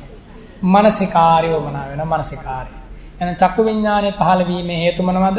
රූපාරම්මණය, චක්සු ප්‍රසාදය, ආලෝකය නැත්නම් ආලෝකයේ උදව්ව, ඊළඟට මානසිකාරය. මෙන්න මේ කරුණු හතර. මේ කරුණු හතර නැති වුණොත් චක්ෂු ප්‍රසාදය නැත්නම් චක්කු විඥානය පහළවන්නේ නැහැ. එතකොට චක්කු විඥානය පහළවන්නේ මේ හේතු නිසා නම්. ඒ වගේම චක්ෂු ප්‍රසාදේ පහළ වෙන්න කර්ම චිත්ත ඍතු වාර හේතු වෙනවා නම්. ඊළඟට ආලෝකේ පහළවන්නත් හේතු වෙනවා නම්. මානසිකාරයේ පහළ වෙන්නත් හේතු වෙනවා නම්. බලන්න මොනතරම් හේතු ධර්ම සමුදායක එකතුවක්ද? හේතු ධර්මතා එකක් කර නිරුද්ධ වෙලා ගියොත් මේ සිද්ධිය සිද්ධ වෙන්නේ නැහැ. ඒ නිසා හේතුඵල ධාමයක් හැටියට දකින්න ඕනේ මොකක්ද? ඇස හේතුඵල ධාමයක් හැටියට දකින්න මේක හොඳ මඟ පෙන්වීම. ඒ වගේම සෝත විඥානය කනේ පහළවන්නා වූ සිත පහළ වෙන්න හේතු වෙනවා මොකක්ද? සෝත ප්‍රසාද රූපය. ඊළඟට ශබ්ද රූපය. ශබ්ද රූපේ සෝත ප්‍රසාද රූපය. ඊළඟට මොකක්ද? ආකාශ ධාතුව. ආකාශ ධාතුව. ඒ කියන්නේ ශබ්දය මේ ආකාශ ධාතුව නැත්නම් හිස් බව හරහා ඇවිල්ලා සෝත ප්‍රසාද රූපේ ගැටෙන්නට ඕන. සෝත ප්‍රසාද රූපය පිහිටලා තියෙන කන් බෙරයට මේ කෝටුවකින් හරි අනේකින් හරි යන්නයි කියලා શબ્දයක් ඇහෙන්නේ නැහැ. මේක සිදුරු වෙලා යනවා. ඒ සෝත ප්‍රසාදයට කෙසඟ මාත්‍රයක් හෝ ඈතින් ඒ කියන්නේ ශබ්දය ඇති වෙනවා බුදුරජාණන් දේශනා කරනවා සද්දෝ චිත්තජ උතුජෝ කියලා. ශබ්ද රූපය එක්කෝ චිත්තජව පහළ වෙනවා. එහෙම නැත්නම් ඍතුජව පහළ වෙනවා. චිත්තජව පහළ වෙන ශබ්ද රූප තමයි සත්වයන් කරන මේ මිනිස්සු සතුන් කරන ශබ්ද සියල්ල චිත්තජ. ඍතුජව පහළ වෙන ඒවා තමයි දැන් ගස් ගැලවෙනවා, ගල් ගැලවෙනවා, ගස් පැලෙනවා, සංඝටක වියෝජනය වෙනවා, සංයෝජනය වෙනවා. මෙන්න මේ වගේ අවස්ථාවල ඇතිවන්නා වූ මේ ශබ්දයකට කියනවා ඍතුජ ශබ්ද කියලා. ඔය දෙකෙන් තමයි ශබ්ද රූපේ හටගන්නේ. ඍතුජ වට ගන්නවා, එහෙම නැත්නම් චිත්තජ වට ගන්නවා. මේ විදිහට හට ගන්නා ශබ්දයක් සෝත ප්‍රසාදේ ගැටුණට පස්සේ සෝත ප්‍රසාදයේ උදව්ව, ඒ ශබ්ද රූපයේ උදව්ව, ඊළඟට ආකාශ ධාතුවේ උදව්ව වගේම තව මොකක්ද තියෙන්නේ? දැන් මේ සෑම શબ્දයක්ම අපිට දැන් වාහන යන හැම එකක්ම අපි මනසිකාර කරන්නේ නැහැ. මොකක්ද මනසිකාර කරන්නේ? අපට අවශ්‍ය දේ අවශ්‍ය ශබ්දේ මනසිකාර කරනවා. දැන් මේ දේශනාව මේ බණපදේ මනසිකාර කරන නිසා මේක ඇහෙනවා. මේ දේ හොඳට ඇහෙනවා. අන්න ඒ වගේ මනසිකාරයේ උදව්ව තිබුණොත් තමයි මේ සෝත විඥානය පහළ වෙන්න ඒක හේතුවක් වෙන්නේ. එහෙනම් සෝත විඥානය පහළ වීමට හේතු හතරක් තියෙන මොනවද? ශබ්ද රූපය, සෝත ප්‍රසාද රූපය, ආකාශ ධාතුව සහ මනසිකාරය. මනසිකාරය මොකක්ද? ඍතුජ. ඍතුජ කියලා කියන්නේ ඍතුවෙන් හට ගන්නවා කියන එකයි. උත්තුජෝ ජාතෝ එහෙම නැත්නම් ඍතුවෙන් හටගත් කියන අර්ථයෙන් ඍතුජ කියලා කියනවා. ඍතුජ. උතුජ පාලියෙන් කිව්වොත් එහෙම. ආහාරජ ආහාරයෙන් හට ගන්නා. ජලජ කියලා කියන්නේ ජලයෙන් හට ගන්නා කියන එක. අන්න ඒ වගේ. ජලජ කියනවා වගේ. ඊළඟට ගාහන විඥානයේ පහළවන්නත් හේතු තියෙනවා. මේ හොඳට දැනගෙන තියාගන්න. සංසාරයක් ඔය දැනගන්න බැරි වුණානේ. දැන් මේක කටපාඩම් කරගන්න. හොඳට. ගාහන විඥානය. ගාහන විඥානයේ පහළ වෙන්න ගන්ධාරම්මණය හේතු වෙනවා. ගන්ධාරම්මණය. ගන්ධාරම්මණය. එක හේතුවක්. ඒ වගේම ගාහන ප්‍රසාද රූපය. ගාහන ප්‍රසාද රූපය. ගාහන ප්‍රසාද රූපය. ඒ වගේම මොකක්ද හේතු වෙන තව? වායෝ ධාතු රූපය. ආකාශ ධාතුනේ වායෝ ධාතු උපකාර වෙන්නේ. වායෝ ධාතු උපකාර කරගෙන තමයි මේ ගන්ධාරම්මණය ගාහන ප්‍රසාදේ කරා එන්නේ. ඊළඟට මානසිකාරය. මානසිකාරයකුත් අවශ්‍ය වෙනවා. මානසිකාරයක් නැත්තම් පහළ වෙන්නේ නැහැ. මානසිකාරය පහළ වුණොත් තමයි මේ එහෙනම් අපිට පුළුවන් ඇසට කොච්චර රූප පෙනුනත් අවශ්‍ය රූපය විතරක් ගන්න විදියට මේ හුරු කරන්න. ඒකයි කියන්නේ මේ මානසිකාරයේ තියෙන යෝනිසෝ මානසිකාරයේ තරමින්ම වටිනවා කියන්නේ. ඊළඟට ජීවහා විඥාන ධාතුව පහළ වෙන්න හේතු වෙන දේවල්. ජීවා විඥානේ නැත්නම් ජීවා ප්‍රසාදය අසුරු කරගෙන පහළ වෙන සිත. මොකක්ද හේතු වෙන්නේ? රසාරම්මණය. රසාරම්මණය. ඊළඟට ජීවහා ප්‍රසාද රූපය. ඊළඟට ආපෝ ධාතුවේ උපකාරය. මොනවද ආපෝ ධාතුව කියන්නේ? මේ වැగిරෙන ස්වභාවය. එතකොට දැන් අපි ගත්තොත් වැగిරෙන ස්වභාවයෙන් යුක්ත වූ හේට එහෙම නැත්නම් කෙල තෙත ගතිය තිබුණොත් තමයි රසය දැනෙන්නේ. දිව වේලිලා ගියොත් දැනෙනවද රසය? දැනෙන්නේ නැහැ. වියලියම් ආහාරයක් දිවේ තිබුවට පස්සේ ඒක කෙලත් එක්ක මිශ්‍ර වෙලා පොඩි වුණාට පස්සේ තමයි රසය දැනෙන්න පටන් ගන්න. ඒක එහෙමමයි. ඊළඟට මානසිකාරය අවශ්‍ය කොච්චර රසවත් දෙයක් තිබ්බත් නැහැ මල කඳක කටක් කරලා තිබුණ වැඩක් නැහැ. මානසිකාරයක් පහළ වෙන රස දැනෙන්නේ නැහැ. මානසිකාරය අවශ්‍ය වෙන අපටත් එහෙම තමයි. අපටත් එහෙම තමයි. දැන් මේ මිනිස්සු මහා ලොකු දුක් කරදර ඇති වුණාට පස්සේ කියන්නේ කොච්චර කෑවත් මට රස දැනෙන්නේ නැහැ නේ කියලා අපි හිතමුකෝ. දැන් දරුවෙක් කේම ළඟම ඉඳලා වෙන් වෙලා දුර රටකට එහෙම ගියාට පස්සේ ඔය අම්මලා කියන මමත් අහලා තියෙනවා. රසවත් දැනෙන්නේ නැහැ කෑවට කියලා. ඒ අර මානසිකාරය නෙමෙයි තියෙන්නේ. දැන් මේ දරුවට මොනවා වේද? මෙයාට ගිහිල්ලා මේ තනි වෙලා ඉන්නකොට කරදර වේද? ඒ වගේ හිතනවා. ඔව්. ඊළඟට මානසිකාරයත් මේ විදිහටම උපකාර වෙනවා. මානසිකාරය. රසාරම්මනේ, ජීවා ප්‍රසාදේ, ආපෝ ධාතුව සහ ආපෝ ධාතු රූපේ සහ මානසිකාරය කියන මේ සියලු දේවල් එකතු වුණාට පස්සේ තමයි මොකක්ද?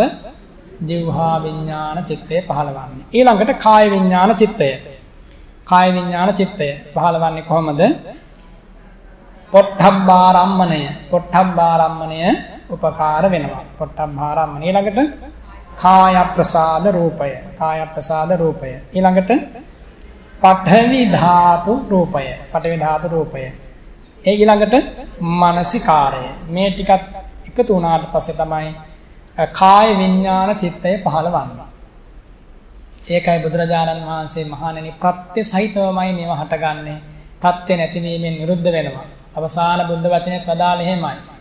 මහණෙනි අප්‍රමාදීව මේ උතුම් ධර්මය සම්පූර්ණ කිරීම වශයෙන් කුසලයේ සම්පාදනය කරන්න. මේ හේතු නැති වෙච්ච ගමන් මේ සියල්ල නැති වෙලා යනවා.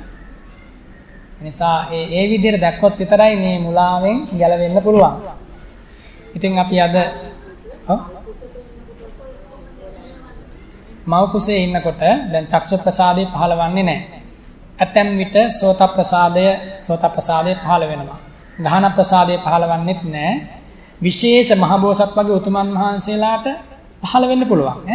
ඒත් මහබෝසත් වගේ උතුමන් වහන්සේලාට පහළ වීම ඒක ආශ්චර්යමත් සිදුවීමක් හැටියට සැලකන්නේ. ඒකයි බෝසත් උපතක් අසිරිමත් කියන්නේ. සාමාන්‍ය ලෝකයාට චක්ෂු ප්‍රසාදේ පහළ වෙන්න ඇසාරින්න මව කුසෙන් එළියට එන්න ඕන. ඊළඟට කනට ශබ්දයක් ඇහෙන්න සමහරට මව කුසේ ඇතුලේ ඉඳද්දි ශබ්ද ඇහෙන්නත් පුළුවන්. එහෙම අවස්ථා තියෙනවා. ඒකාන්තයෙන් ඇහෙනවා කියලා කියන්න බෑ. එහෙම ඇහෙන අවස්ථා තියෙනවා. මේ බෝසත් චරිතයේ එහෙම තියෙන සමහර අයට මව කුසේ ඉඳද්දි මේක ඇහුණා කියලා. ඒ වගේම රසය දැනෙන්නේ නැහැ. මොකද දැන් දිව හරහා කබලින්කාර ආහාරයක් ඇතුල් වෙන්නේ නැහැ. ස්පර්ශය හොඳටම දැනෙනවා. ස්පර්ශ දැනන කොහොමද ස්පර්ශය දැනෙන්නේ? පුළුන් කොට එක නිදාගෙන ඉන්නවා වගේද? එහෙනම් කොහොමද දැනෙන්නේ?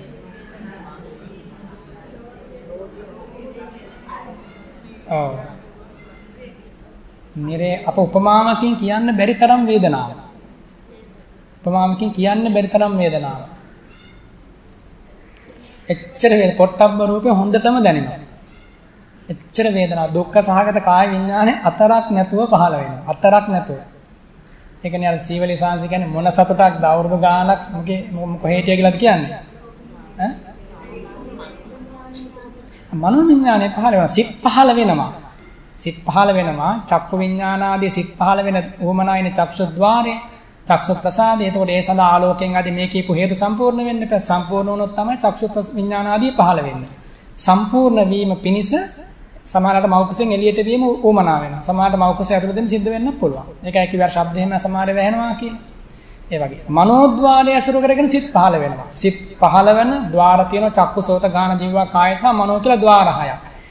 මනෝද්වාරයක සිත් බොහෝ පහළ වෙනවා. සීමාවක් නැහැ. සීමාවක් නැහැ. අසීමිතව පහළ වෙනවා. මහා බෝසතාණන් වහන්සේ බද්ද පරයන්කයක වැඩ ඉඳලා තමයි මනුස්ස ලෝකෙට වැඩම කළේ. අපි ලෝකාන්තරික භූත නිරේ හිටියා වගේ කියලා කියනවා. මතක තියාගන්න. භූත නිරේ ඉඳලා තමයි දැන් ඔය ඇවිල්ලා තියෙන්නේ. ආය භූත නිරේට නොයන්න මේ උතුම් ධර්මපරයාය ඔබට ඒකාන්තයෙන් උපකාර වේවා කියලා මම ආශිර්වාද කරනවා.